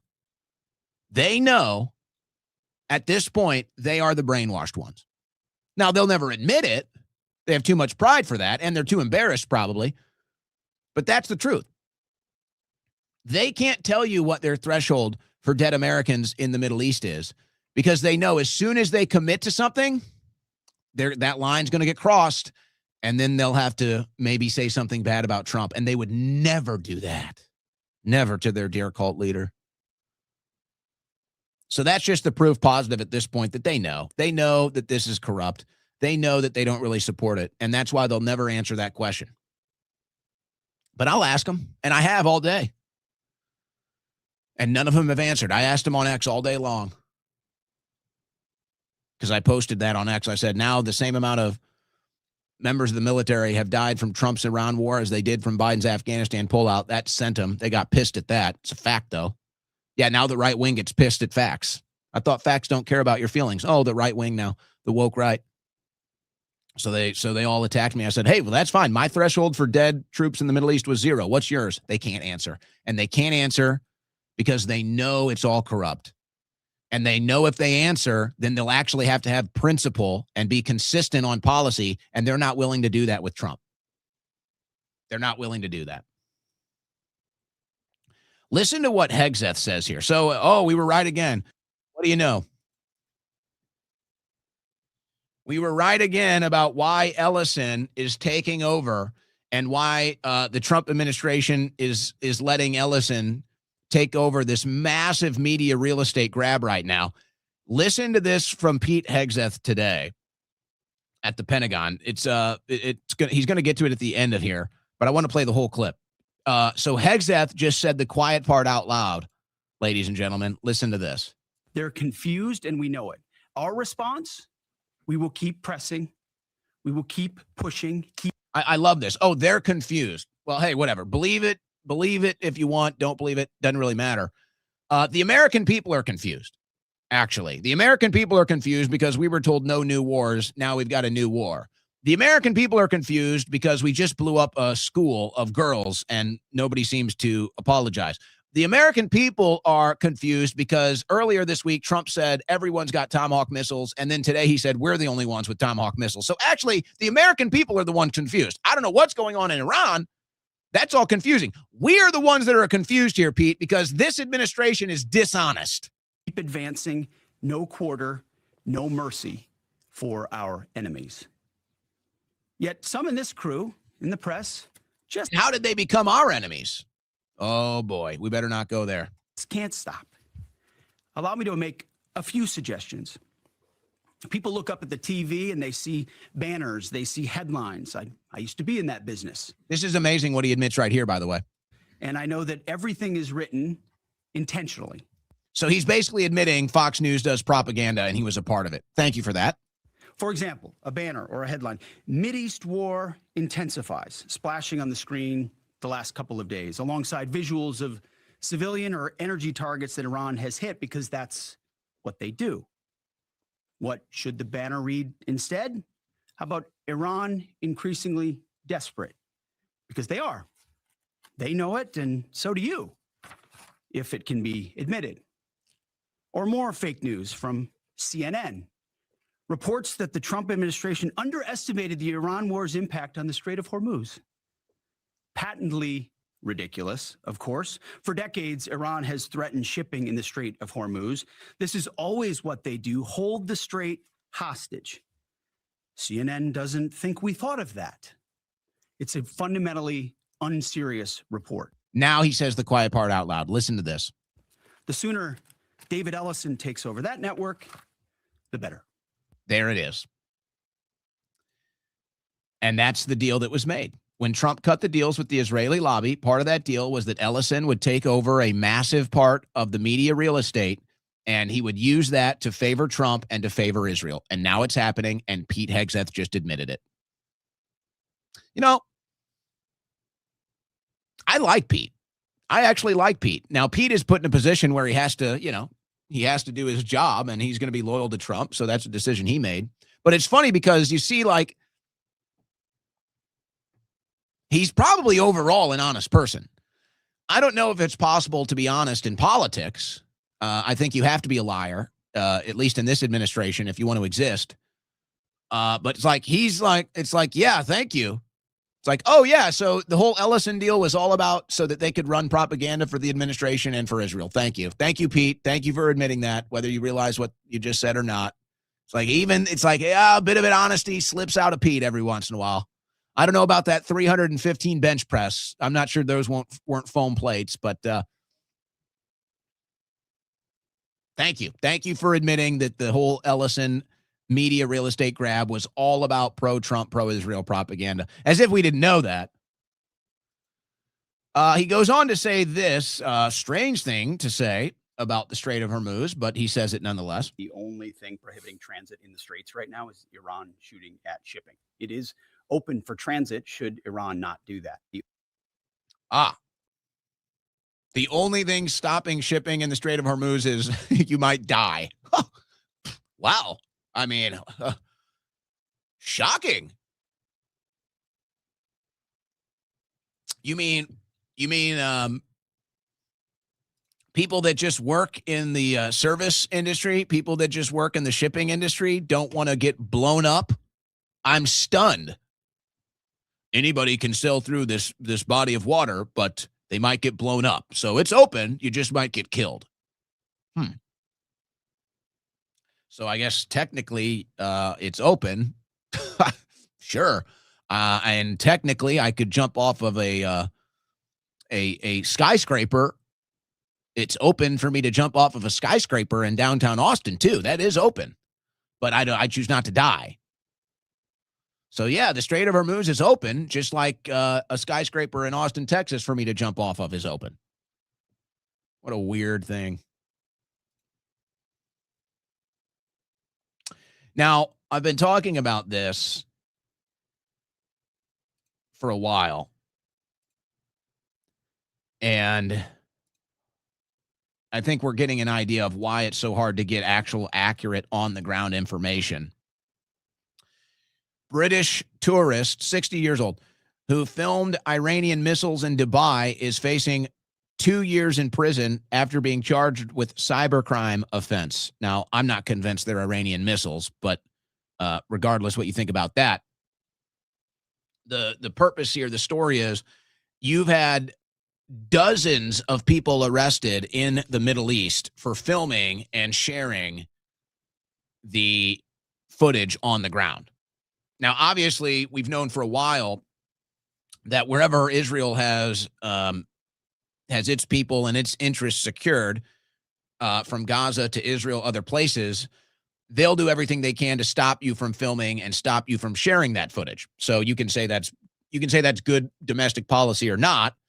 I mean, certainly you could argue that's good domestic policy, but it's bad for somebody like me who's trying to deliver the truth in media. So whatever. I'm not an Israeli. I don't live in Israel. I want nothing to do with them. Unfortunately, my tax dollars subsidize their entire existence, but nonetheless. So what you have is a punishable situation if you record and share anything out of the Middle East, anything out of the Gulf nation states, and then who knows what's going on in Iran. I don't even know what the hell goes on over there. It's so hard to get anything. But now I think, we're starting to get a better idea. It's so hard to get actual information from on the ground because there's so much AI stuff. There's so much fake stuff. There's so much old stuff that gets shared like it's new. I see a lot of that. And then there's just the outright people are scared to do it because it's a punishable offense to record and share these videos. And that's why I don't really go into it. I don't really get into the here's what's happening on the ground stuff because it's almost impossible to know for sure. And so I don't want to get, I don't want to give you a bad egg. I don't want to give you a rotten egg.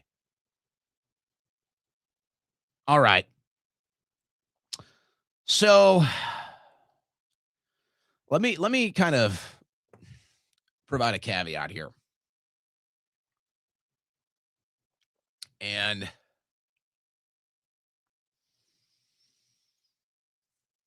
there's no way to avoid this conversation. In what I want to do, there's no way to avoid this conversation.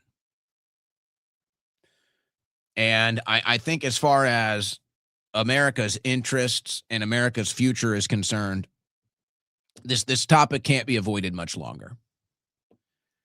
And it is hard, but perhaps necessary to separate Israel and Jews. And I guess if you could find some sort of a parallel, it'd be like me. I consider myself an American patriot, but I don't trust my government. I don't like my government. My government is corrupt, and I speak out against my government all the time. So I can be an American patriot, and I can love my country, and I can also detest and distrust my government. There's a separation.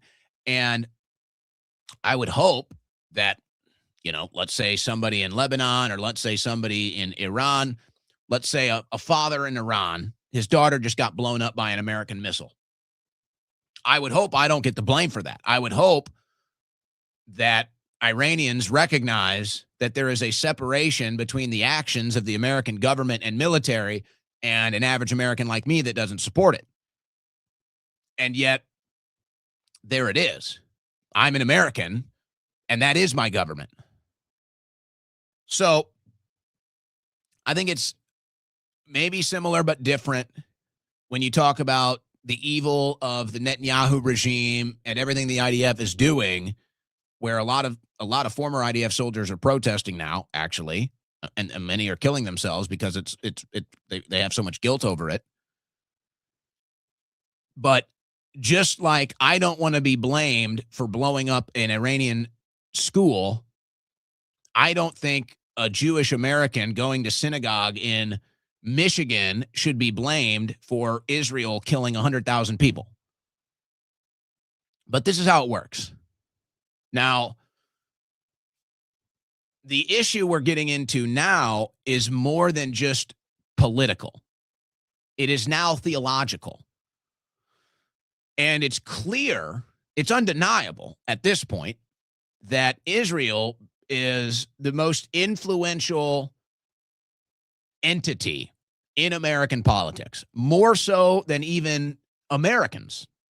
Israel has more influence and more say in American politics, specifically foreign policy, than any American out there. Even Elon Musk. Look at how much money Elon Musk gave in this last election cycle, and look at how quickly they tossed him aside. So it's beyond money. It's obviously beyond money. So you've got this new thing, and I think the source, I think the core of what we're experiencing now is the Israeli interests and those that are beholden to them in America, are politicians or members of the media. They see what's happening. They see that Israel is least popular than it's ever been, and they do see what they will describe as anti-Semitism on the rise. Now, quite frankly, I don't really know if they care about anti-Semitism or not. That's just social justice warrior. That's just, woke BS for conservatives. That's Black Lives Matter for conservatives. So maybe they care about, innocent Jewish people. Maybe they don't. I would argue they don't, because if they did, then they'd probably be trying to do a regime change in Israel and not in Iran. But whatever, that's my opinion. So there's this new thing where, and it's really happening on the American right, where, if you're a Christian, that means you have to be loyal to Israel. I've been Christian my whole life, never heard that until recently. There's this new thing where you're not allowed to say anything negative about Israel, or you're an anti-Semite. Never seen or heard anything like that in my entire life until recently. I can protest the American government every single day. Nobody doubts I'm an American patriot. And as Charlie Kirk said before he got shot, he said it's strange that in America, there's more punishment and backlash for criticizing the Israeli government than there is the American government. And of course, we all know why that is. If you want to find out who controls, find out who you're not allowed to criticize. So why have I never heard as an American Christian that I can't criticize Israel, or I can't or I as a Christian have to idolize Israel or Jews? Why have I never heard that before? Well, it's because the political landscape is changing, and those that are prioritizing Israel's assets and Israel's interests, they're just doing their job trying to quell this unstoppable movement of the American people wanting to take control of their country again. And they look at Israel as the number one factor of why they don't control their country, which I think is a fair conclusion to reach. So, as we lay all of that out, here's Ted Cruz. And Ted Cruz literally said, his quote, Ted Cruz said that he got into Congress to work for Israel. And I'm paraphrasing a bit, but he's the one that said that. He's the one that said my main reason for getting into Congress was to work for Israel. That's what he said. Bongino said similar things. So these are just things that they said. So now here's Ted Cruz. Again, I've never heard this my entire life. And I guess I'll wait and do a follow-up here. Here's Ted Cruz basically saying that you have to be loyal to Israel. You have to worship Jews. Something Tucker and others are pushing. And this is, look, I think this is a heresy. It is a notion that the promises in the Bible that God makes to Israel are no longer valid. The Jews are no longer God's chosen people.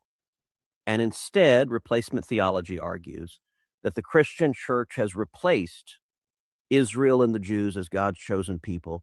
And all of the promises in the Old Testament are now invalid. So God breaks his promises, apparently. Yeah. And that, I think that is absolutely wrong. If God breaks his promises to the people of Israel, that suggests that God could break his promises to Christians as well. And I don't believe God breaks his promises. This is something Tucker and others are pushing. And this is, look. I don't think it's Tucker and others pushing it. I think that's fundamental Christian, Catholic, Orthodox, New Testament, gospel theology. But again, maybe there's some biblical debate there. I've never heard it before. I've literally been a Christian my whole life, went to a Catholic school. I have never seen or heard in any of it until recently that Jews are God's chosen people, and the testament is that we have to essentially worship Jews as God's chosen people. Never heard that before in my life. Never heard that. The only theological conversation that's been brought up is that the New Testament, the New Covenant, the death and resurrection of Jesus Christ is the promise that everyone is God's chosen people, and that the new church is anyone that gives their life to Jesus Christ. That's the Christian theology. That's the Catholic ethos. That's the New Testament, the gospel. That is the theology that I've been taught my whole life. And so it doesn't matter whether you're Jew or not. Jesus is the way. So there is no chosen people. But, how are we going to sit here and have this conversation and pretend like that's not woke? So you're literally going to sit up there and you're going to tell Americans, you're literally going to sit up there and tell Christians that a Jewish person is above them. I mean, that's what you're arguing. A Jewish person is a God's chosen special person. So what does that make me? If I'm not Jewish, what does that make me? A second-class citizen? What does that make me? A slave? What does that make me? Worthless? What does that make me? Cannon fodder? Because you notice that's how we're getting treated now, by the way. So let's put it aside, though. Let's put all of it aside. Tell me what you do. Tell me what you say to somebody that's not religious. Tell me what you say to somebody that's not a Christian. Let's say I'm having a debate with Ted Cruz, who says, I have to prioritize Israel, and says, Jews are God's chosen people. Well, what if I say, well, guess what? I'm not a Christian. I'm not religious. Maybe I'm an atheist. Maybe I'm agnostic. Maybe I'm a nihilist. So what now? So you're going to tell me, an American citizen with a Bill of Rights and a Constitution, none of which, by the way, mentions Israel. Believe it or not, the Bill of Rights and the Constitution doesn't mention Israel or Jews. Isn't that amazing? And you're going to tell me, as an American citizen that doesn't believe in your religious dogma or your theological tyranny, and you're going to tell me that based off of your religious beliefs, that I have to be a second-class citizen to Jews, or that I owe my life to Israel because it's something you believe? How can you possibly make that argument? How can you possibly sit here and think that that is a sane or logical or even an American argument at all? Of course you can't. So what are you relying on? You're relying on brainwashing Christians. You're relying on bullying and brainwashing Christians into promoting this. You can't make that argument to any other group of people. You can only make that argument to Christians. But getting back to our country, America, it's not a religion, it's a country. It's a republic. It's a people that very clearly indicates a separation of church and state, that very clearly states all men are created equal by God. Well, based off of what Ted Cruz just said, that's not true. Jews are above the rest of the people. So does Ted Cruz not believe in the U.S. Constitution? Does Ted Cruz not believe that all men are created equal? Does Ted Cruz think that he can hold his own religious beliefs over an entire country of free men, a republic, the United States of America? That's what it certainly sounds like. Now imagine these people run our country and have sold you out to foreign interests. And that's why they do this. So now here you are, an American citizen, a Christian, whatever, a Jew, an American Jew, and now here you are. How does this look? How does this feel? How do you have this conversation? What do you do?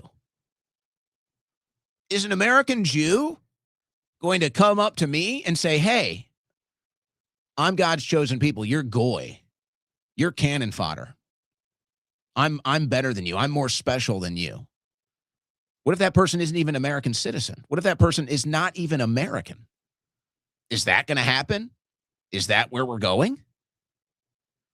Now imagine you're the American in that situation, and you're told you have to serve Jews, and you're told that your blood and treasure has to be used to protect Israel. Well, what do you expect to be the response there?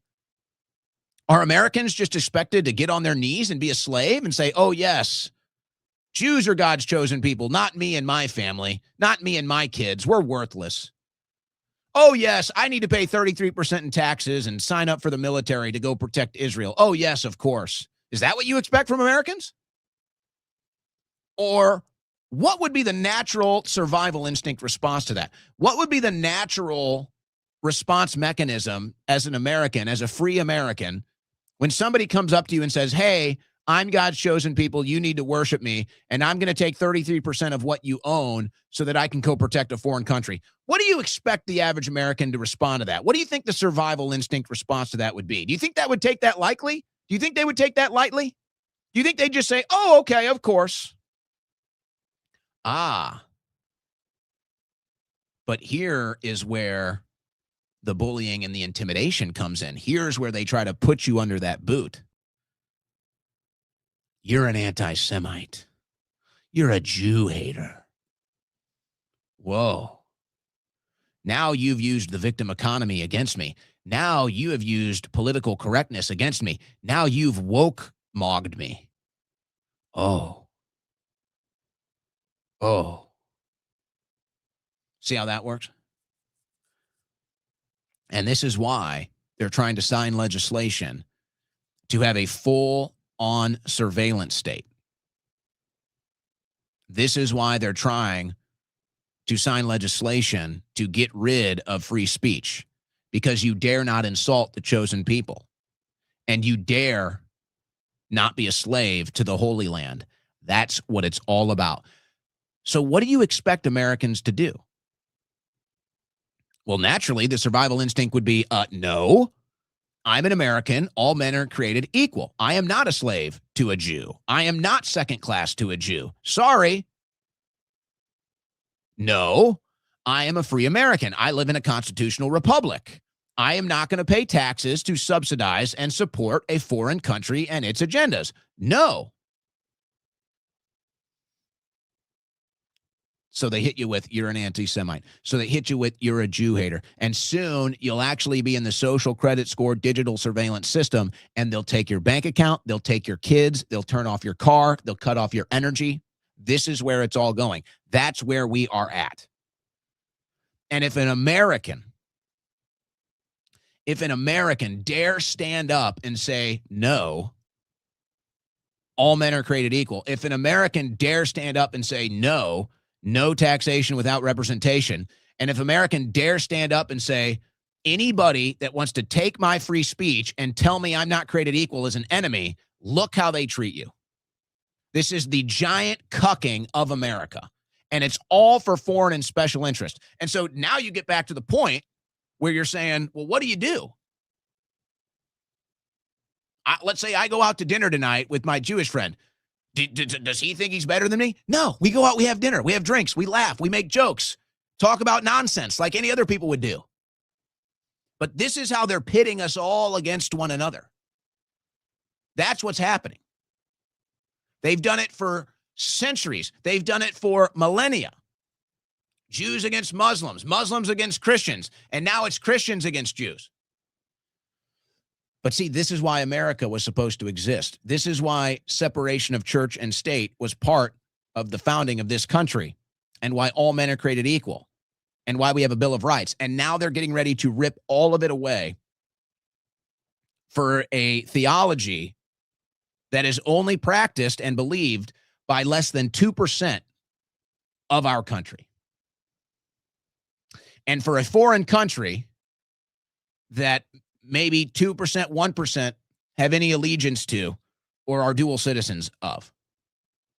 Boy, you don't think that's kind of a problem? Now maybe you understand why it's such a highly intense conversation and debate. Now you understand why there's so much tension there.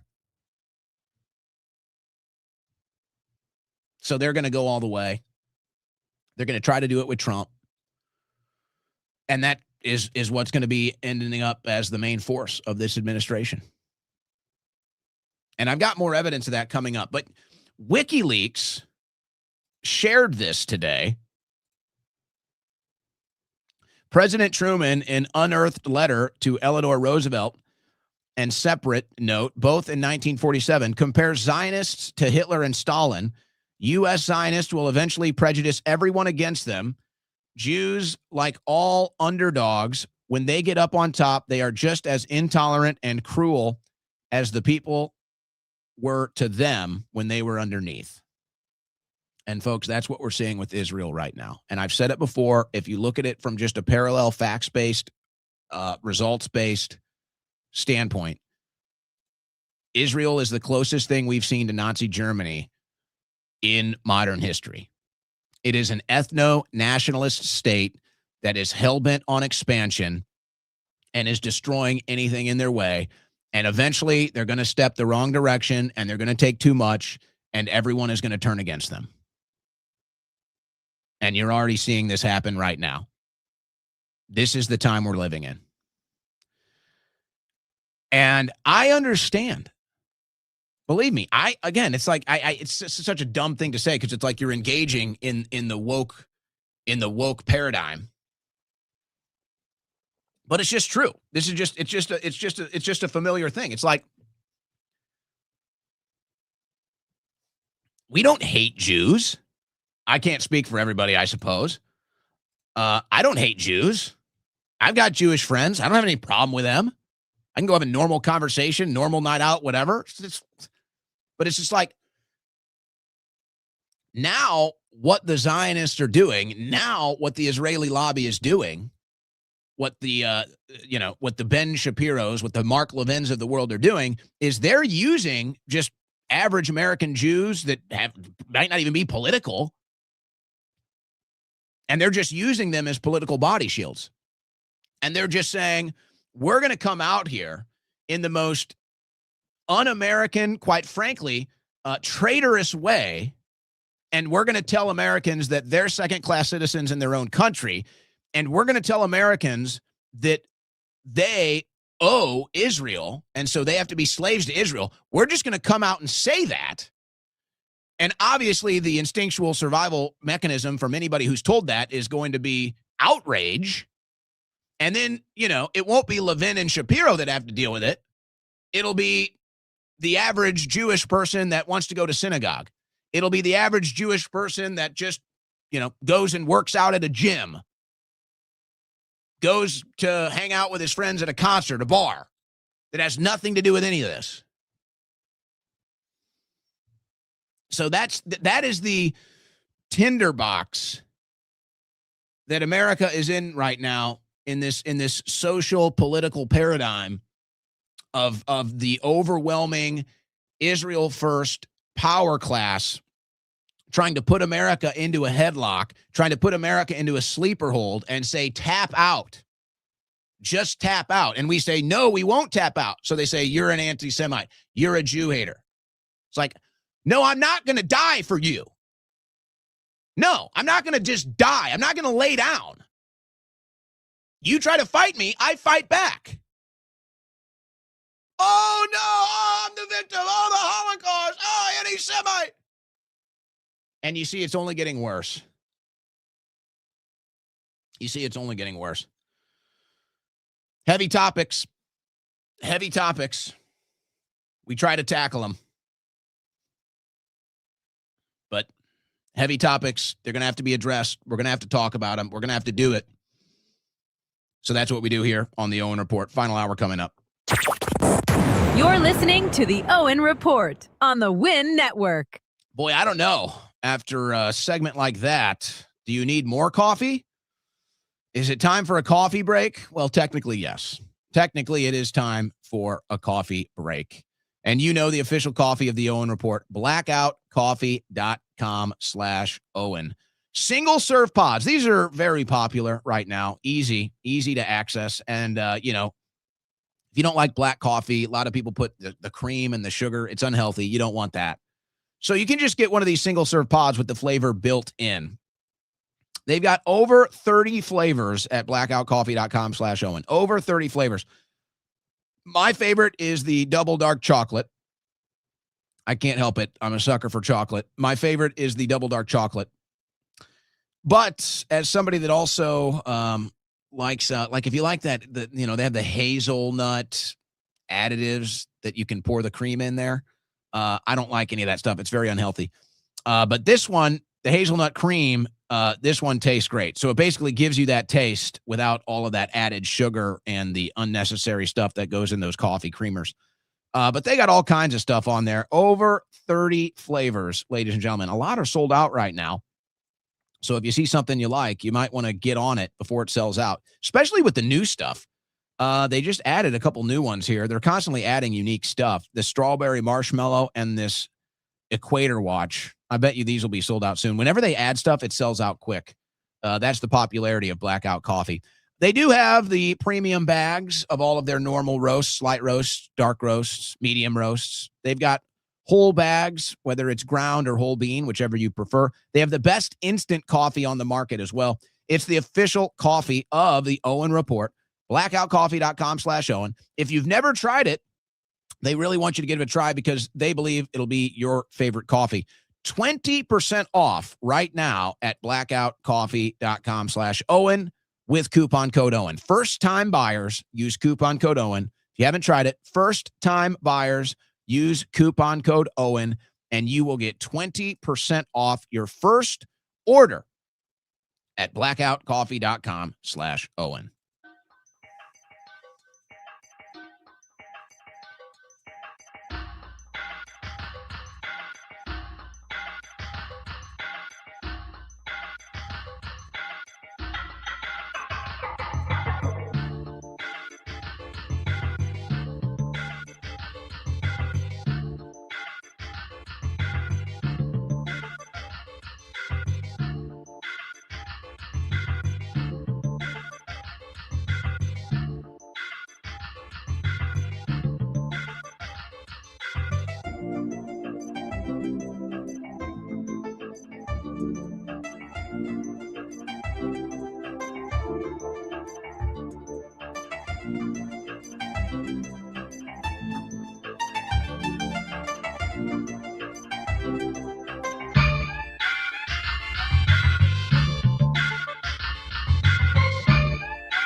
Back to the show with your favorite talk show host, Tits McGee.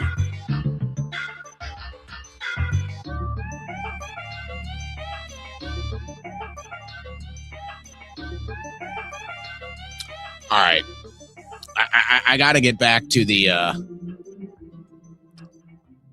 originally scheduled content for today's show. But I guess we're doing a little doom scrolling during the break. Oh my gosh. Mom Donnie introduces New York City's first trans woman to lead the LGBTQ office. Oh my God. What is that? And this guy's better than your average MAGA right now. That's how insane it is. Mom Donnie with the trans LGBTQ office, and he's still better than MAGA. The jobs numbers are disastrous, by the way. And inflation is up, GDP is down, job numbers are down, horrible jobs numbers. And apparently Zelensky is now trying to get in on the Iran regime change. And he's trying to have meetings, or he's had a meeting with Reza Pahlavi, who at first was what the neocons and Israel wanted to put in charge of Iran. And then Trump was like, well, I'm not sure. So I'm not sure the status of that, but just some things in the doom scrolling. And then I'm not sure why Canada is wearing hockey jerseys before the World Baseball Classic matchup with the United States tonight. I think USA is favored by 9 runs. I could see Canada covering that. All right, let's get back into the originally scheduled content. We need to fly through this because we got a ton of super chats to get through as well. A lot of videos. I'm almost exhausted on this. No, I am exhausted on this, but let's just go through the stack as quick as possible here. So you've got these videos.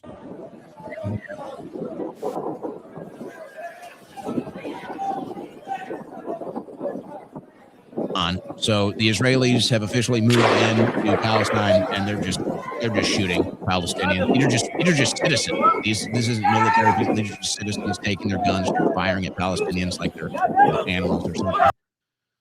And then you've got the same thing happening. This is the military. I mean, this is just crazy scenes right here. Just Mad Max level. You trying to get some food, and the Israeli military firing on them. Now, I don't think the military I don't think the Israeli military is actually firing on these people. I think they're firing shots, basically saying, hey, continue to do something after our food. I don't think they're actually firing on people and running for food. It's kind of mixed. They are firing off that food, saying, hey, food's over there, don't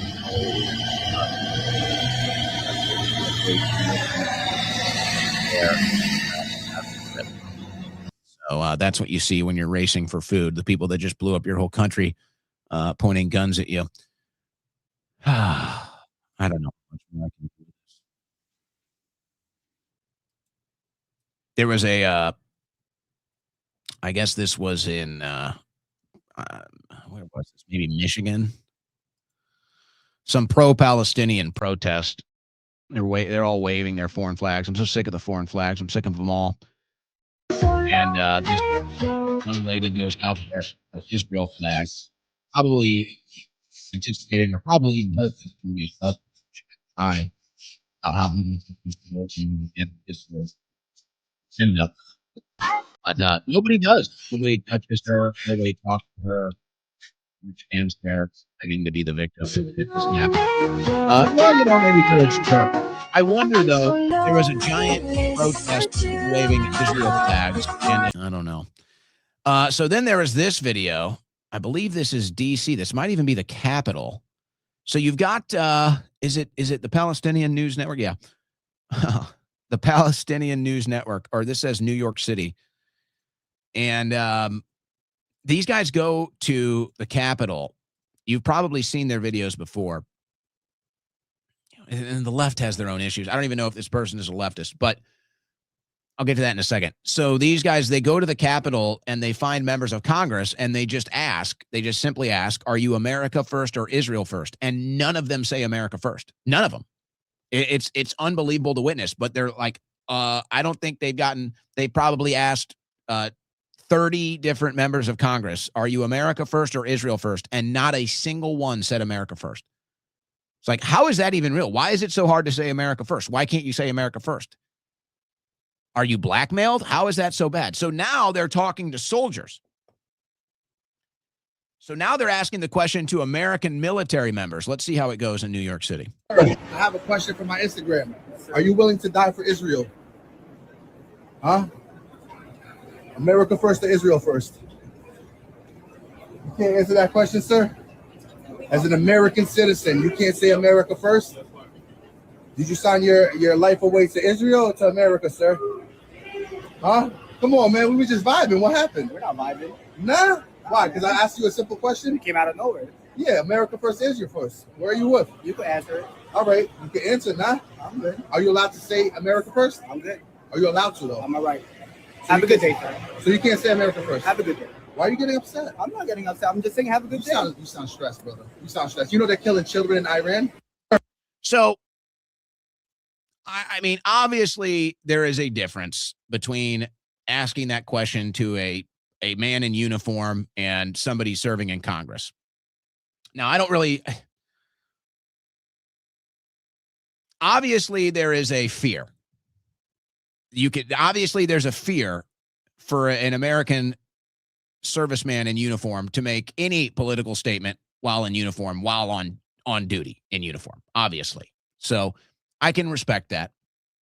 But having said that, how is saying America first even considered a political statement?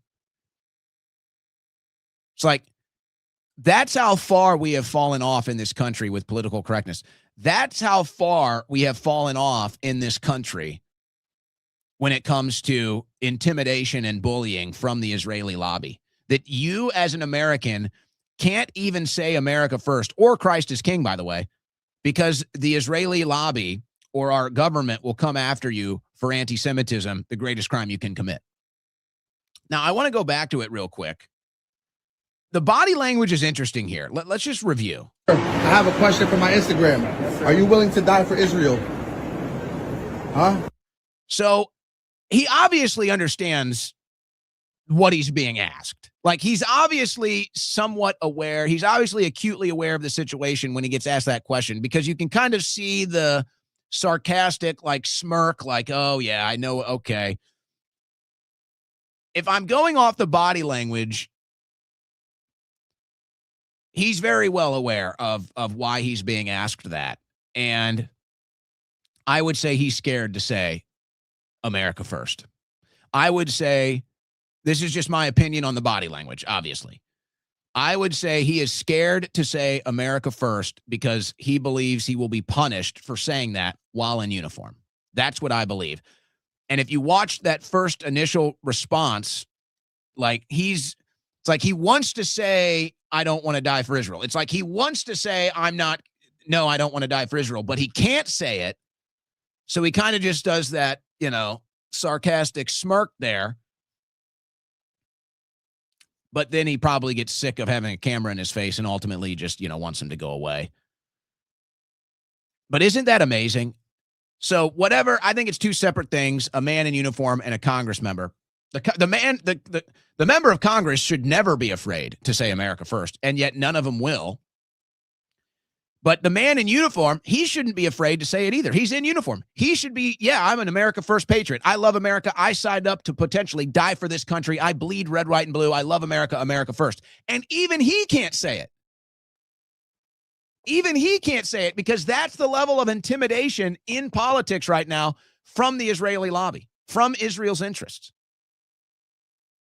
And if you want to know who's in charge, just find out who you can't criticize. By the way, Netanyahu confirms all the conspiracy theories. Now, people think this video is AI. I don't, but whatever. Nobody trusts anything anymore. Netanyahu says the war in Iran is to turn Israel into a global superpower. And that's exactly what's happening. And that's exactly what it's about. So how does it feel? It doesn't feel good to me. In Lebanon, there's unprecedented coordination between Israel and the U.S. and achieved substantial achievements that are changing the reality in the West Bank, in the Middle East and beyond. These achievements are increasing the status of Israel as a superpower more than ever. So I love how he admits it. Israel is sucking America to death. Israel is like a parasite on the back of America. Israel is like a vampire bleeding America out. America will die, and Israel will emerge as the new global superpower. So the conspiracy theorists that have been talking about for the years have all been proven right. They were all proven right. There it is. I appreciate the honesty. Russia says Iran has a right to defend itself. Oh! It's funny, isn't it? It's funny, isn't it? That's always the excuse, no matter what Israel does. Oh, they have a right to defend themselves. They could nuke the entire planet. Israel would nuke the entire world and kill 1 billion people and say we had the right to defend ourselves. And I guess for some of these radical Zionists or radical elements of the Jewish faith, they would probably just say, yeah, well, I'm God's chosen people. You're not. I'm ordained to murder. I'm ordained to rape and murder. It's from the Old Testament. So, I don't think most Jews feel that way. I don't think the average Jew feels that way. It's not been my experience, but Netanyahu might. Or Netanyahu is just, somebody that likes to pose as a Jew so that he can get away with all of this stuff. I think a lot of that goes on too. Like I saw this video. The IDF loves to do the social media stuff where they put a bunch of hot chicks and say, look at these Israelis. And I saw this video. It's blue-haired, blonde-eyed women. And I'm like, those are not Jews, right? Like, those are Europeans. Like, who do you think you're kidding here? But isn't it funny? So Israel always has the right to self-defense, but not Iran. So Israel can attack every country on the planet in self-defense. But if anybody ever fights back, they're anti-Semites and they're the bad guys. Isn't that amazing? Russia says Iran has a right to defend itself and wants to bring peace to the region, getting back to talks. Isn't that funny? The Russians have a pretty dry sense of humor. That one was a little wet. Oh, boy, oh, boy. Those Europeans. Iceland and Netherlands intervene in ICJ South Africa versus Israel genocide case. The move adds to an expanding list of governments weighing in on the high-profile Gaza case before the UN's highest court. So I think there's like 20 countries now that want Israel investigated for genocide. Meanwhile, they've moved it into Lebanon. So it's not stopping anytime soon. Be careful if you're in those countries. You might get hit by a Iranian missile, if you know what I mean. Wink, wink, nod, nod. U.S. defends Israel against South Africa's allegation of genocide in top UN court. So there's the U.S. doing Israel's bidding again. There's the U.S. being cucked by a small nation in the Middle East again, because all of our politicians are probably on tape doing something disgusting. And those tapes are held somewhere in Israel. And so therefore you have a blackmailed government. Anyway, did I say it in simple enough terms? All right. So, by the way, I was going to say this earlier. A couple things, actually, quickly. I don't know if this one is in the stack. I might have just pressed through it. So the administration is saying we need 5,000 boots on the ground to control the Strait of Hormuz. It's amazing, isn't it? 5,000 American boots on the ground, not IDF. Once again, Americans have to put boots on the ground, not Israel. Once again, Americans are forced to stand on the ground in the line of fire, not the IDF. Like every other single time America gets involved in the Middle East for Israel's interest, we put our troops on the ground, not Israel. Again. Now, so there's an account called Track AIPAC. And it's definitely run by liberals and Democrats. But they've gained a lot of favor, obviously, in the America First, nationalist right-wing movement, because they don't like AIPAC either. What do you know? Americans on the left and the right don't like their government being controlled by foreign interests. So, okay, you'd think that unite all people. But Casey Push, somebody made a Track AIPAC image with him from Ohio, said $0, and it was a Track AIPAC thing. And then Track AIPAC comes out and says, we do not endorse this candidate. We have nothing to do with it. And it's just like, these leftists, man, it's like, I'm not trying to unite with the LGBTQ mafia if I don't have to. But politics, you form weird alliances to advance an agenda. And it's like, hey, guys, we got our policy differences. We got our cultural differences. We both agree that we want foreign interests and special interests out of our government, right? Yes. Okay. So it's like, why are you pushing away the people on the right that will help you in your cause? It's typical low IQ liberal behavior. But anyway, so Track AIPAC, I mean, I'm assuming they're helping with this. I could be wrong. I don't know. So this group shows up in Chicago of liberals. Brace yourself. So this group shows up in Chicago to protest AIPAC, who has an office in Chicago. And again, I don't like AIPAC, obviously. I want AIPAC out of my government. I want the foreign interests out of my government. So I'm right there with these guys, but I'm not right there with them. I don't even know, guys. Just this is who they're sending. Billionaires, voters over billionaires, voters over billionaires, voters over billionaires, voters over billionaires. AIPAC out of Illinois, AIPAC out of Illinois. AIPAC out of Illinois. AIPAC out of Illinois. AIPAC out of Illinois. AIPAC out of Illinois. AIPAC out of Illinois. AIPAC out of billionaires. Voters over billionaires. Voters over billionaires. Why does he get on his knees here, by the way? What's up with that? What's with the get on the knees thing? I mean, I'd make a gay joke here, but it's like I don't even have to. Voters over billionaires. AIPAC out of Illinois. AIPAC out of Illinois. AIPAC out of Illinois. AIPAC out of Illinois. Voters over billionaires. Voters over billionaires. Voters over billionaires. Voters over billionaires. All right.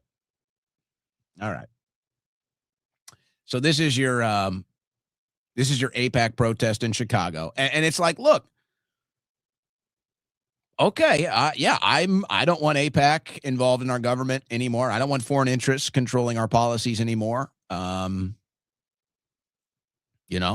agree. I don't like all the power that the 1% has over the results in this country. It's like, I'm with you on all of that stuff.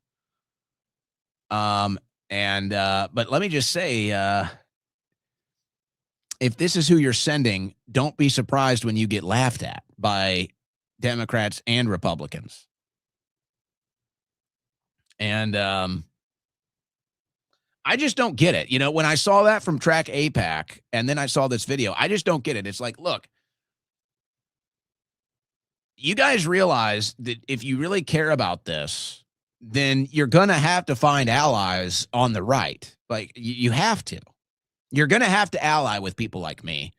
You're going to have to ally with people like Nick Fuentes. It's just true. Otherwise, I'm sorry. Otherwise, people are just going to laugh at that. They're just going to laugh. That's in Chicago. That's where Fuentes is.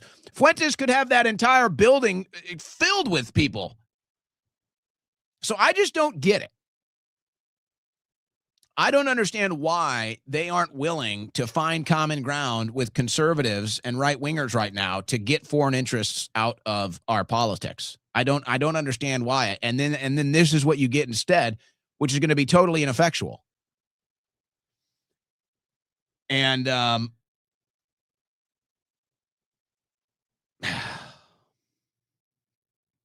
you know what's funny, though? I'll go ahead and say it. These people in this video are more patriotic and have more of a spine than current MAGA hat wearers. There you go. How do you like that?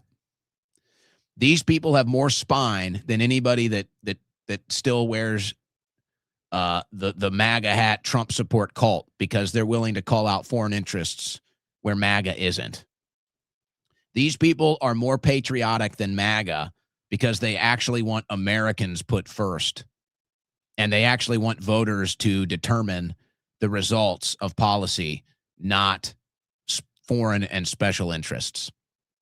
So look, we can all laugh at this group of individuals that goes out here, whatever, it's fun. We have similar interests. We're different people. But you can laugh at them all you want. These people are now more patriotic than MAGA. They're more America first than MAGA, and they have a bigger, bolder spine than MAGA because they're actually willing to go out there and protest against the most controversial thing right now, where MAGA goes into the corner, pisses its pants, and curls into a little ball. So I don't think we minced any words on that. All right, what else do we got here? I need to start pile driving. I need to start selecting. Ben Shapiro says,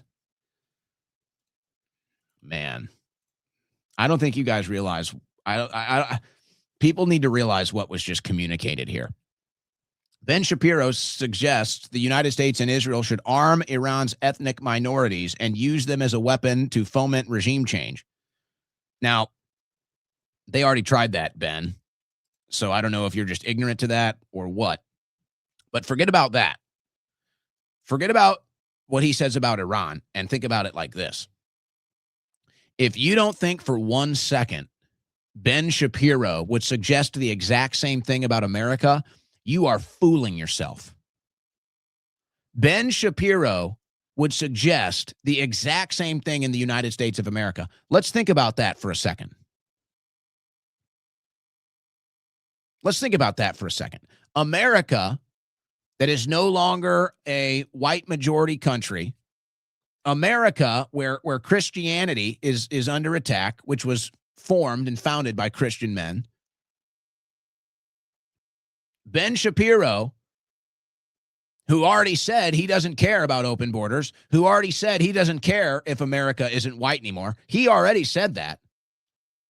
Ben Shapiro would support the exact same idea in the United States of America, because that's what Israel does all over the planet. Ben Shapiro would gladly arm and create rebellious militias in the United States of America with minority groups to overthrow the power in the United States of America if he didn't like it. That's what he's really admitting to here. Not about Iran. That's about America. and Ben Shapiro would support it. So just understand that. Just understand when you start to see these calls that they already tried for in Iran, Ben Shapiro wants to arm ethnic minorities against the country. Think about that. Just keep that one in your head. Ben Shapiro wants to arm ethnic minorities to overthrow a country. Would anybody ever do that here? Is that already happening here? Man, oh man, I don't know. I don't know if I can do much more of this one, guys. I got Randy Fine, who is just a disgusting, hateful slob. I can't even do it. Laura Loomer and Randy Fine and others, Loomer specifically blaming Americans for the attack in, this is literally woke, by the way. That is the definitive woke. Remember AOC called it esoteric terrorism or whatever? And they said, if you say something bad about a Democrat and then that something bad happens to that Democrat, then that the blood is on your hands. So now you have Loomer saying that about what happened in Michigan. I can't believe what an absolute fraud she ended up being. It's really pathetic. Here's a great example. So Laura is in India right now. She's in India. She says, see you soon, India. Looking forward to speaking at the India Today conclave. You know, it's so funny. Well, I'll get to the other part in a second. So here's Loomer is in India now. She's speaking at an event. Maybe she's getting paid. Maybe she's doing it for free. I don't know. So she loves India. She's in India now. She's telling everybody how great India is. Well, they went back and found out she's been very anti-India for years. She said India was a rape culture, third world invaders, talked about how they don't have running water or toilet paper. Literally the most anti-India stuff you're going to see on X, and it was all coming from Laura Loomer. She deleted all of these posts. She's in India today telling you how great it is.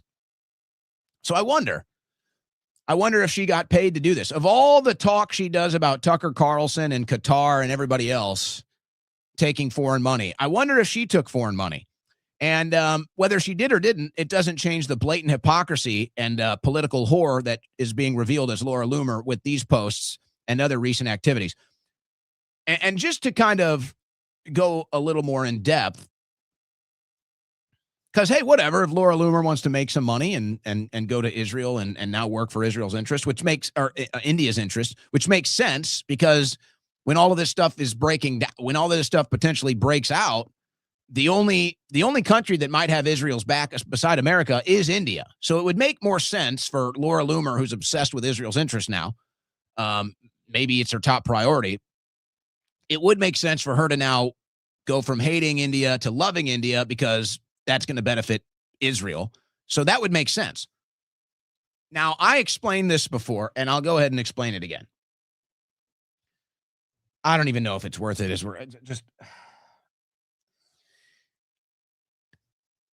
Think about it like this. Here's Laura Loomer, who's obsessed, like to a, honestly, needs to be put in a rubber room degree, like needs to be certified into, a psych ward, talking about all the people in Qatar money, which probably none of it's true. But here's Laura Loomer talking about, foreign interest. Her whole thing is now Israel-centric. And then she's going to go to Israel. She's going to go to India.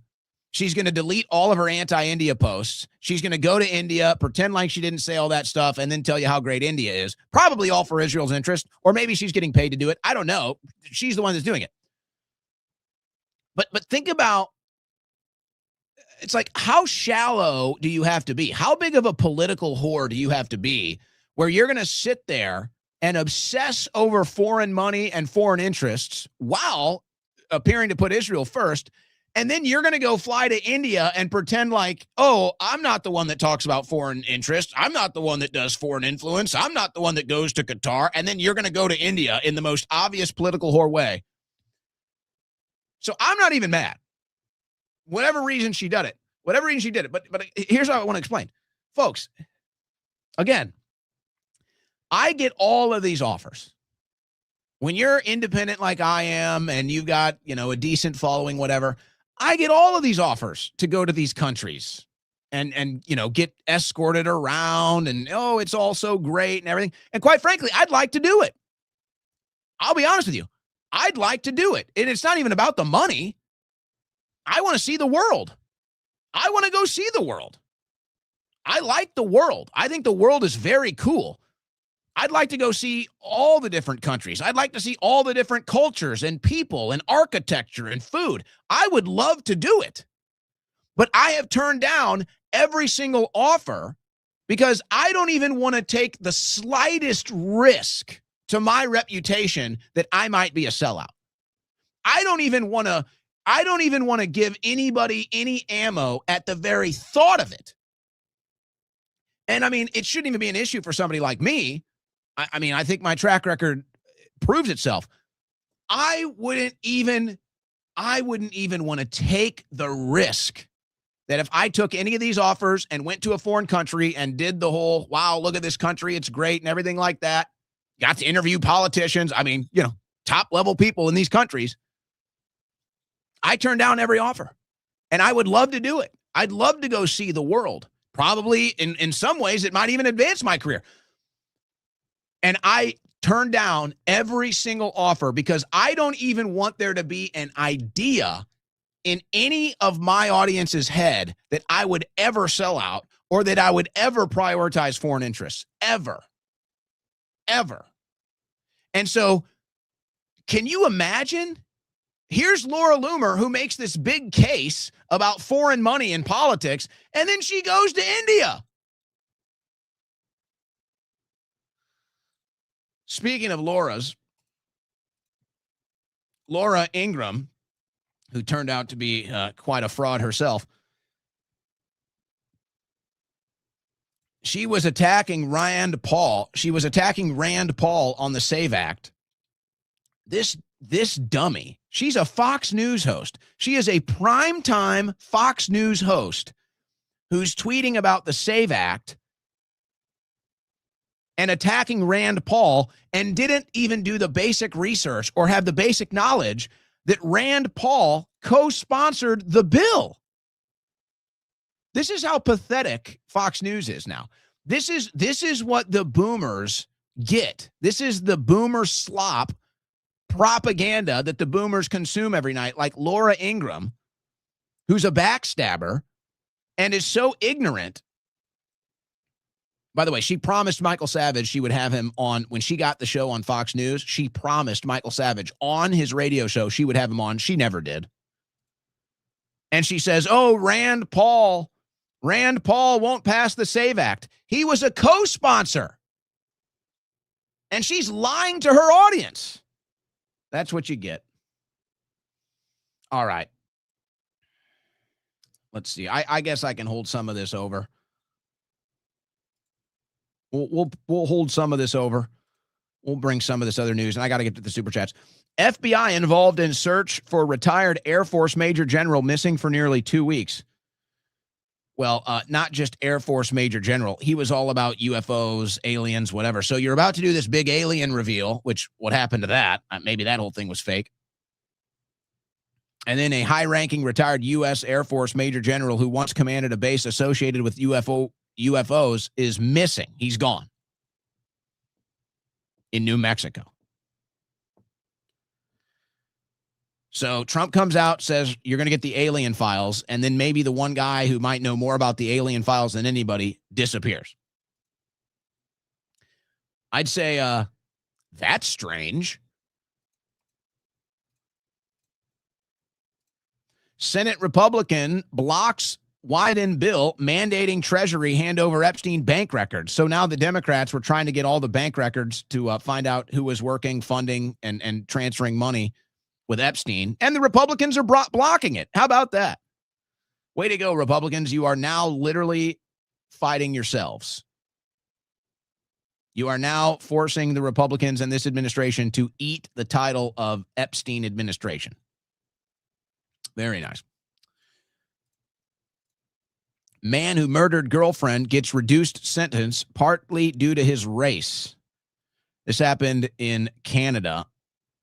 This lady on the screen here, Melissa Blimke, was murdered. And because the guy was black, they said he's a victim because he's black, so he got a reduced sentence. That's pretty wild, isn't it? That's pretty wild. I guess we can skip over the rest of this. Let's see if there's anything else we want to get to today. Oh, my gosh, I can't. We'll do some of this. We'll hold this over to next week, guys. I can't do any more of it. I can't do any more of the Israel, Jew, America, Christian. I can't do it. It's too much. We've already done too much. It's too divisive. It's a Friday. We're about to close on the show. Let's close out with some love, some good positive energy, some cohesion, some unification. I can't do any more of that. So we're gonna balk on that. We'll come back to it. We're gonna take a rain check on the rest of that content. We'll do that. We'll do that next week. All right. We've had enough. I've had enough. I think the point has been made enough today. We can do it. It's not going anywhere. It'll sit right here in my stack. All right. Good.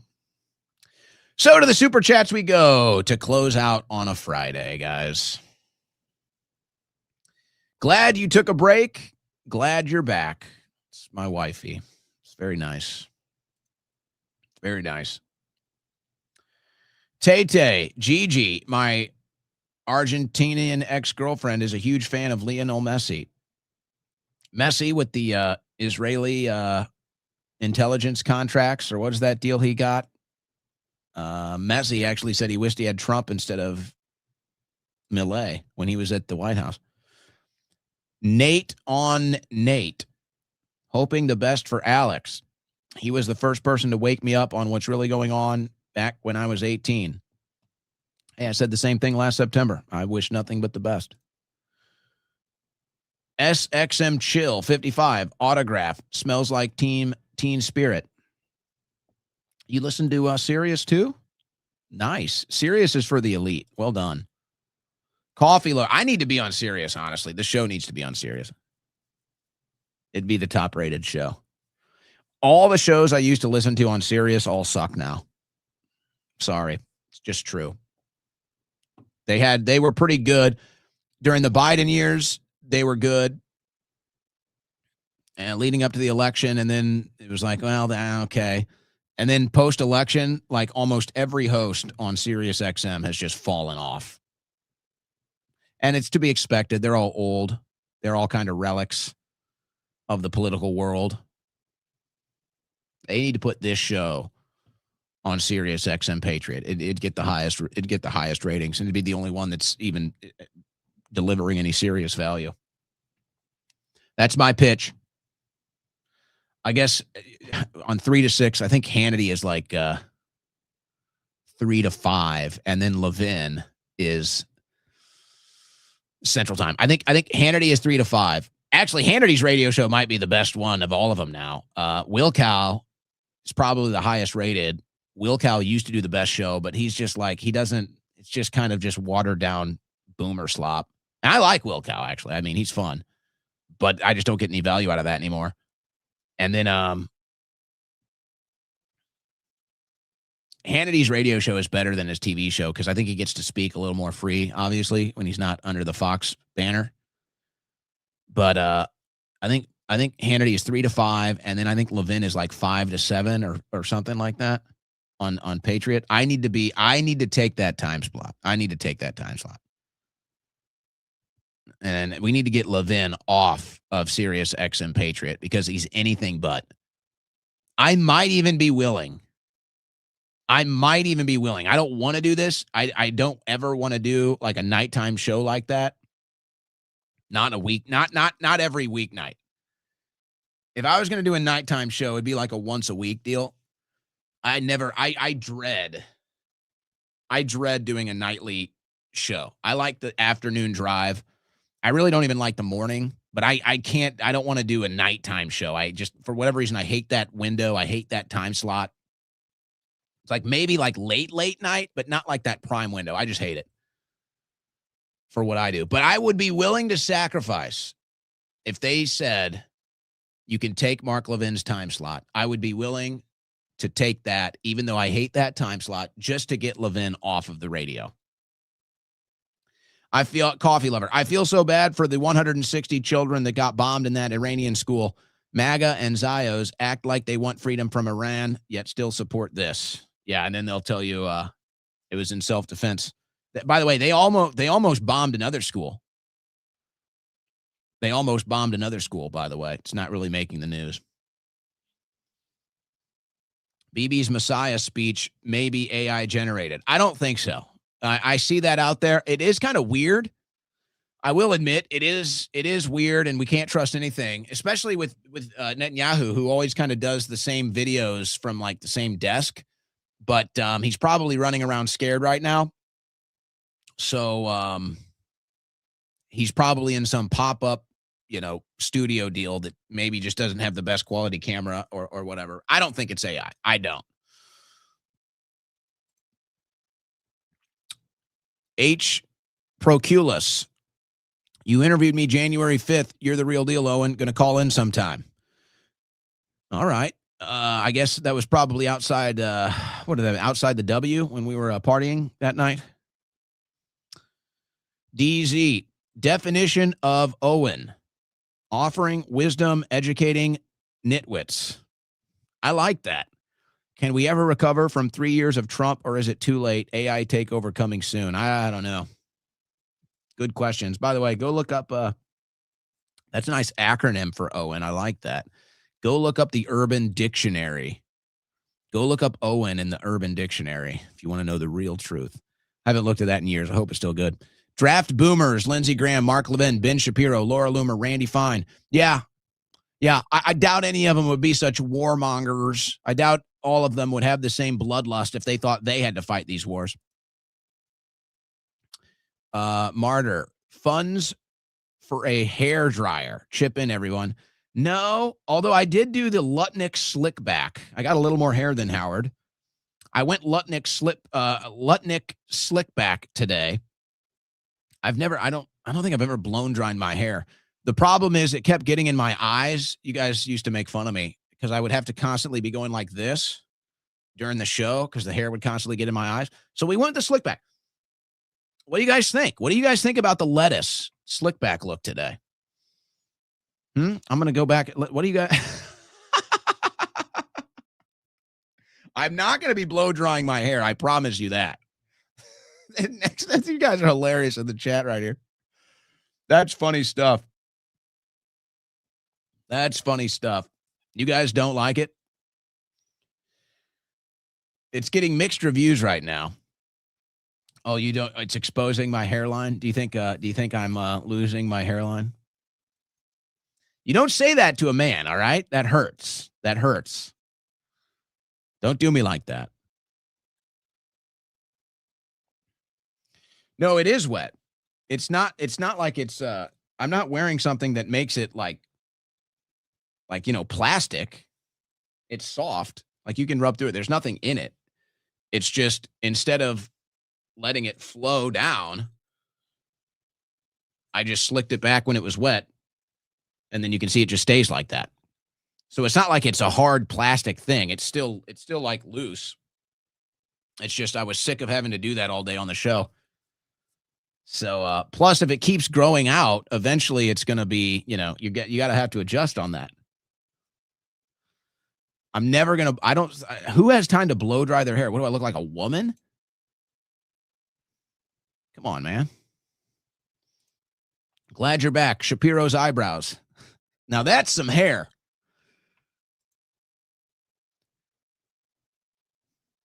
I thought I have seen every Arnold movie. 6 Day was a good one. What's the next one?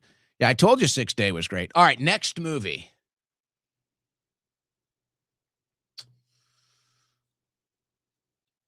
Let's go with one that I recently rewatched.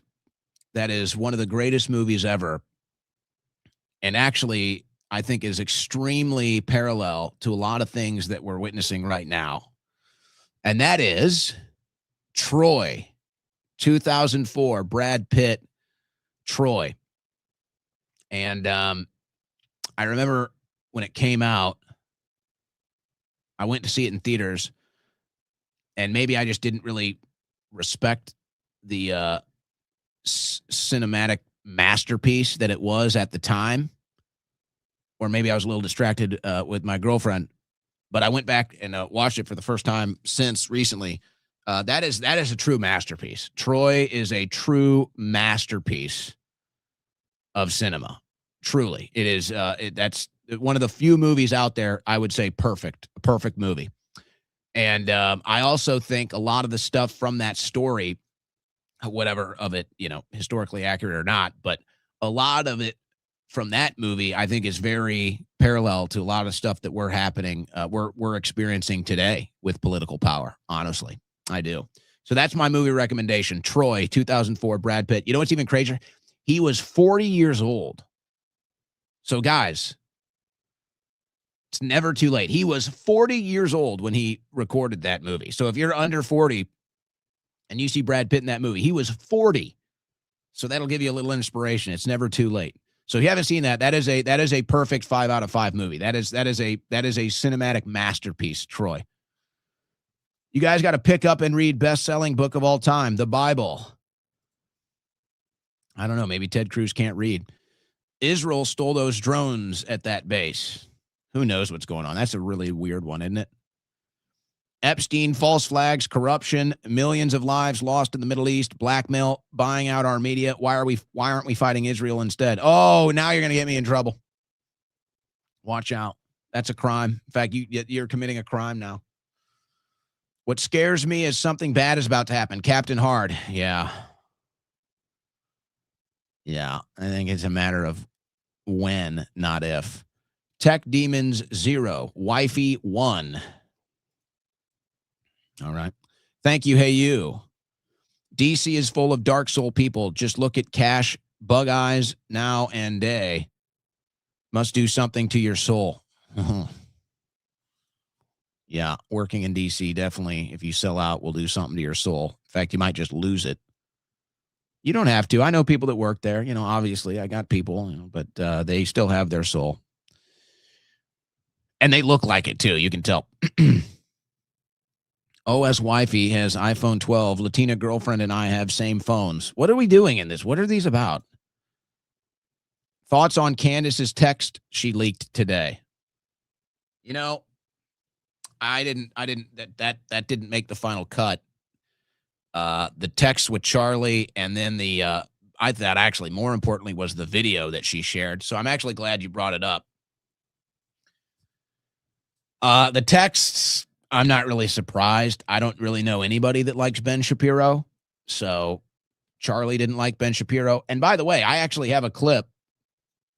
We'll see if I ever get to it. I actually have in my leftovers, I have a bunch of Charlie Kirk stuff, including the day before Charlie got shot. Ben Shapiro was talking shit about him. Ben Shapiro was literally talking trash about Charlie Kirk and how somebody else basically needs to run Turning Point USA the day before he got shot. That happened.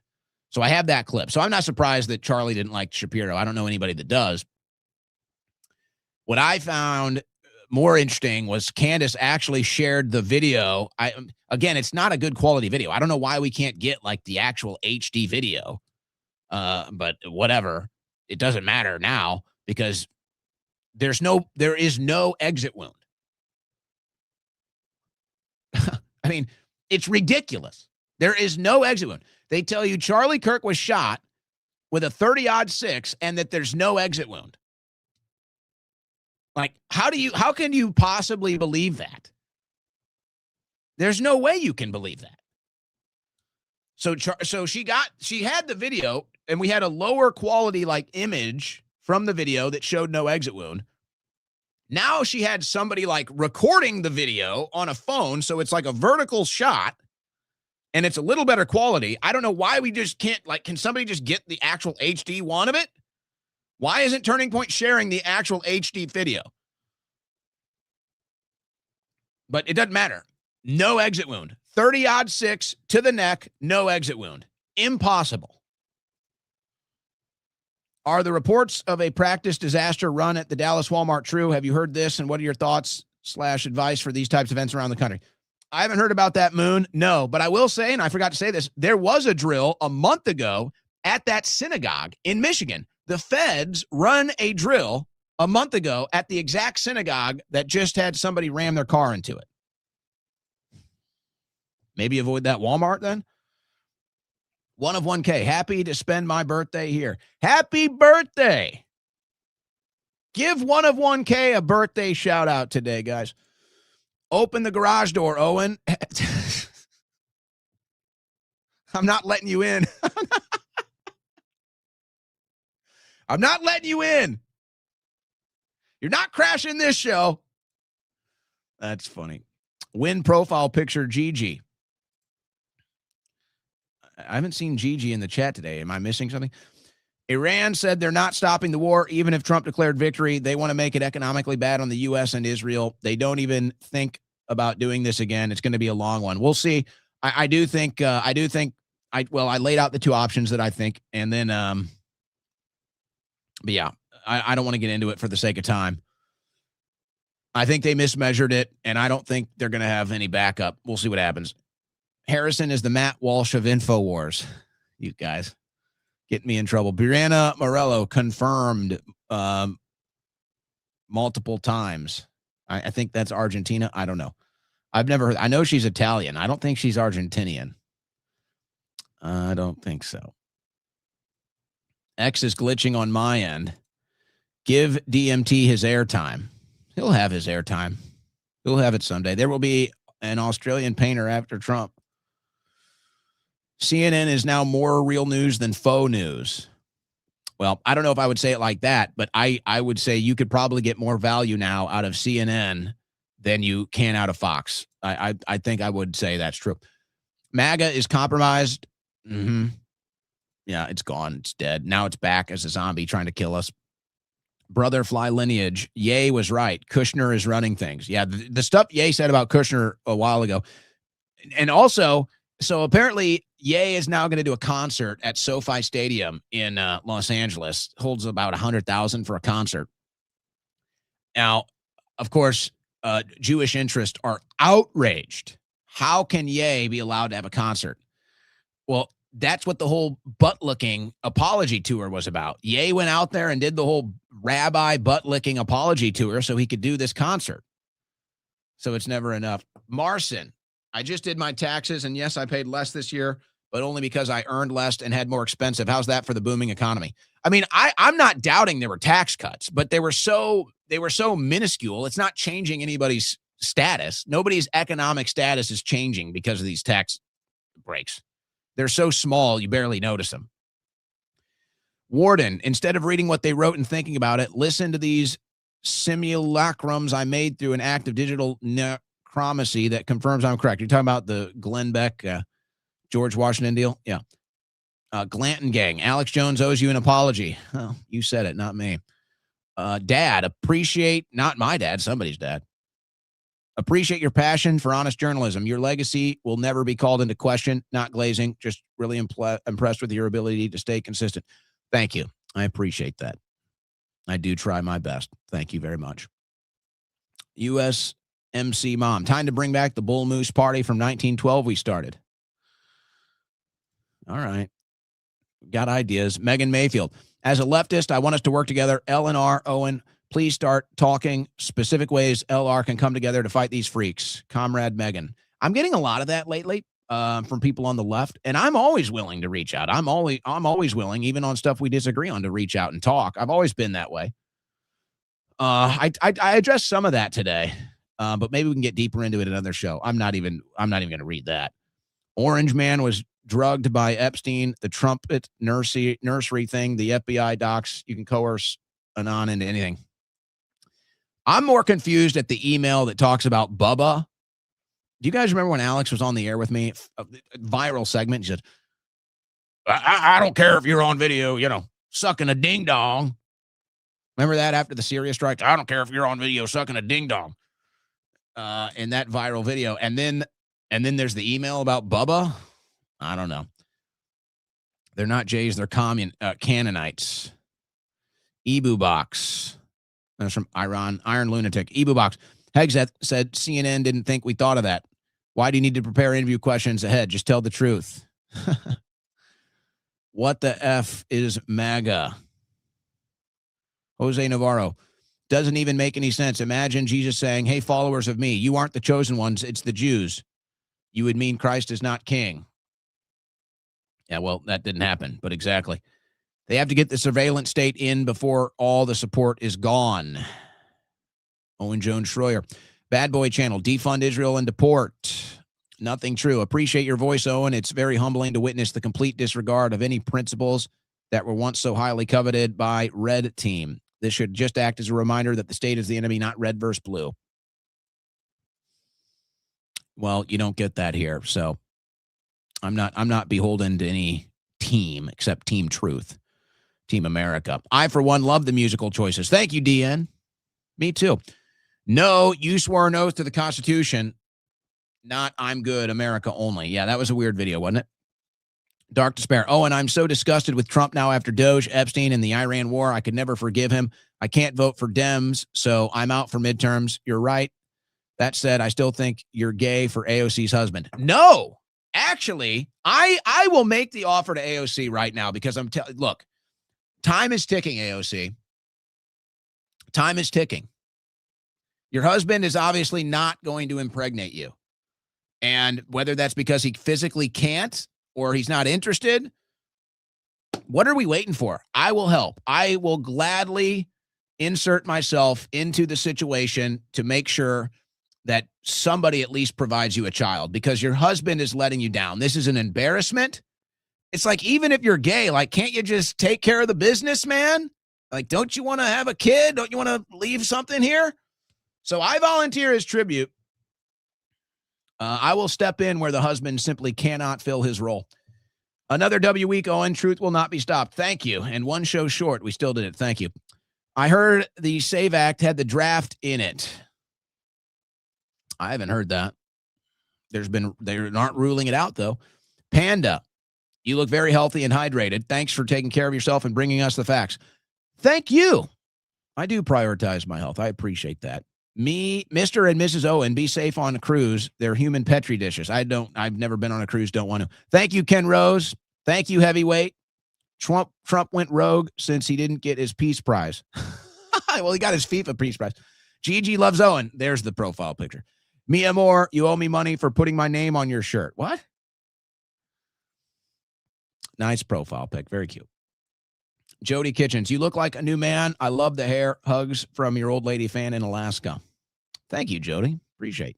Shirley Maldo, raw eggs equals 28% iron absorption and pale eye circle. I told you I cut raw eggs. I'm not doing raw eggs. I'm 2 weeks off raw eggs now. And now I got another comment on the hair, so even more motivation to cut the raw eggs. I did it for like 5 years. No negative health effects at all. If anything, nothing but positive. But I'm cutting the raw eggs for now. Cutting the raw eggs for the time being. Kobe Bryant's helicopter. Depressing news like the current cycle takes a physical toll on you over time. Good to take breaks and disconnect. Have a great weekend, Owen. Thank you. Thank you. I think I properly explained it in the video, and I think it made sense. Nights are for wifey. That damn right. Somebody tell AOC. Cat, my Target story, too. We need Trader Trump T-shirts in purple. You know, I don't really like doing political T-shirts because who really wants to wear that? It's just I don't like you getting a T-shirt and never wearing it. I don't really do that stuff. I don't know. Maybe it would sell, but I don't want to just sell stuff. Like if you're going to buy something, I want you to use it. I don't want to just go on a hanger. Darren Langas. Hey, thanks. First time I'm seeing you here. Really appreciate the super chat. Thank you. DT's helicopter press conference. You guys. Another great week, Owen. Enjoy your weekend. Hey, thanks. You too, brother. The Gui. Have you thought about having Cenk on the show? I don't agree with them on the culture issues, but I find myself him making more sense than Levin. Oh yeah, I 100% would rather. I would trust Cenk Uyghur over Mark Levin every day of the week. I've been in talks with Anna Kasparian to do a collab. Never really came through. I've never talked to Cenk. I do a collab with them, but you know, I've talked about kind of my policy here on the show, so I wouldn't count on it. Jay, Watch 2073. It shows everything that's going on right now. That's an Amazon original, right? I think it's on my watch list from years ago, but haven't gone to it. Co-create with me. Where are all the Catholic men standing up for Karine Jean-Pierre? Carrie Prejean. Sorry, rushing through this. Not enough. I think Posobiec did. I know Tucker Carlson did. I know we did. But yeah, she's fearless. So good for her. Owen, you look coiffed. You look better with messy hair. You don't like the slick back, Gigi. Gigi is not a fan of the slick back. All right, we'll take it into consideration. But it's at that length where it just like it. I don't. You guys probably like when I do that with my hair, so that's very selfish. I am James Stewart. Trump just said they struck Karg Island, so we're striking it before boots on the ground. We have dinner reservations. Oh crap, I'm late. I just bought a crowbar. I will get in and interrupt the stream. It's a fortified garage, bitch. Subscribe star for receding hairline supplement. You guys are mean. I don't think it's receding. It's a widow's peak, maybe a little bit. I mean, I'm 36. I'm trying my best here, guys. I told you I just started hair maxing, so let's give me a break. All right? I'm a man. That hurts. Oh, and don't be depressed or discouraged like yesterday by all the negativity and Trump treachery. You are one of America's and the world's biggest fighters for freedom, and don't let up until victory. Thank you. I appreciate that. It wasn't that I was depressed or discouraged. That's not really what it was. It was more like I just knew if I went on air and did that show, it was going to add to the division and just add to the negativity. And, you know, after talking with DMT and the rest, I just said this is a better use of my platform today to just shoot that video and just not do the show. So it's like, I don't know if you would say it was a protest. It was just, if I did that show yesterday, it would have been divisive and I just didn't want to do it. It's not who I am. It was too negative yesterday. So I just said, I'm not going to do it. And I'll just put out this message. And I think it was the right decision. I don't regret it. It seems that people agree it was the right decision, you know, whatever. We could have done the show. It was just, things were so hateful and divisive yesterday. I was like, no, I'm not doing it. Not today. So it was better today anyway. We are living in a game show fallout. Watch. I mean, everything does start to feel like a simulation at some point. The world is a stage.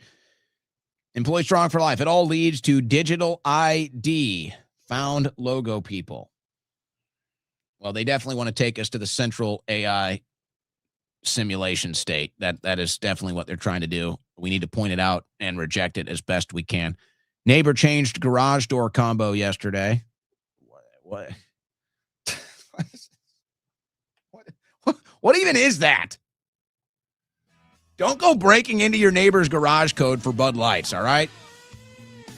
Leave that to me in my old neighborhood when we used to go get Bud Lights from Brett Hall. And then he saw us. Me and my neighbors, this is so crazy. I was so lucky as a kid. We had the coolest neighborhood as a kid. Middle class, but just I grew up in the best neighborhood. It was like a dream neighborhood.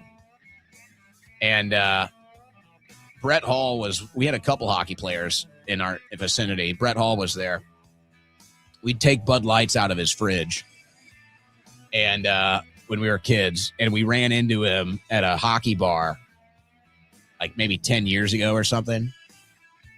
We're having a laugh. We're like, Brett, you ever miss Bud Lights from your garage? He was like, huh? I was like, yeah.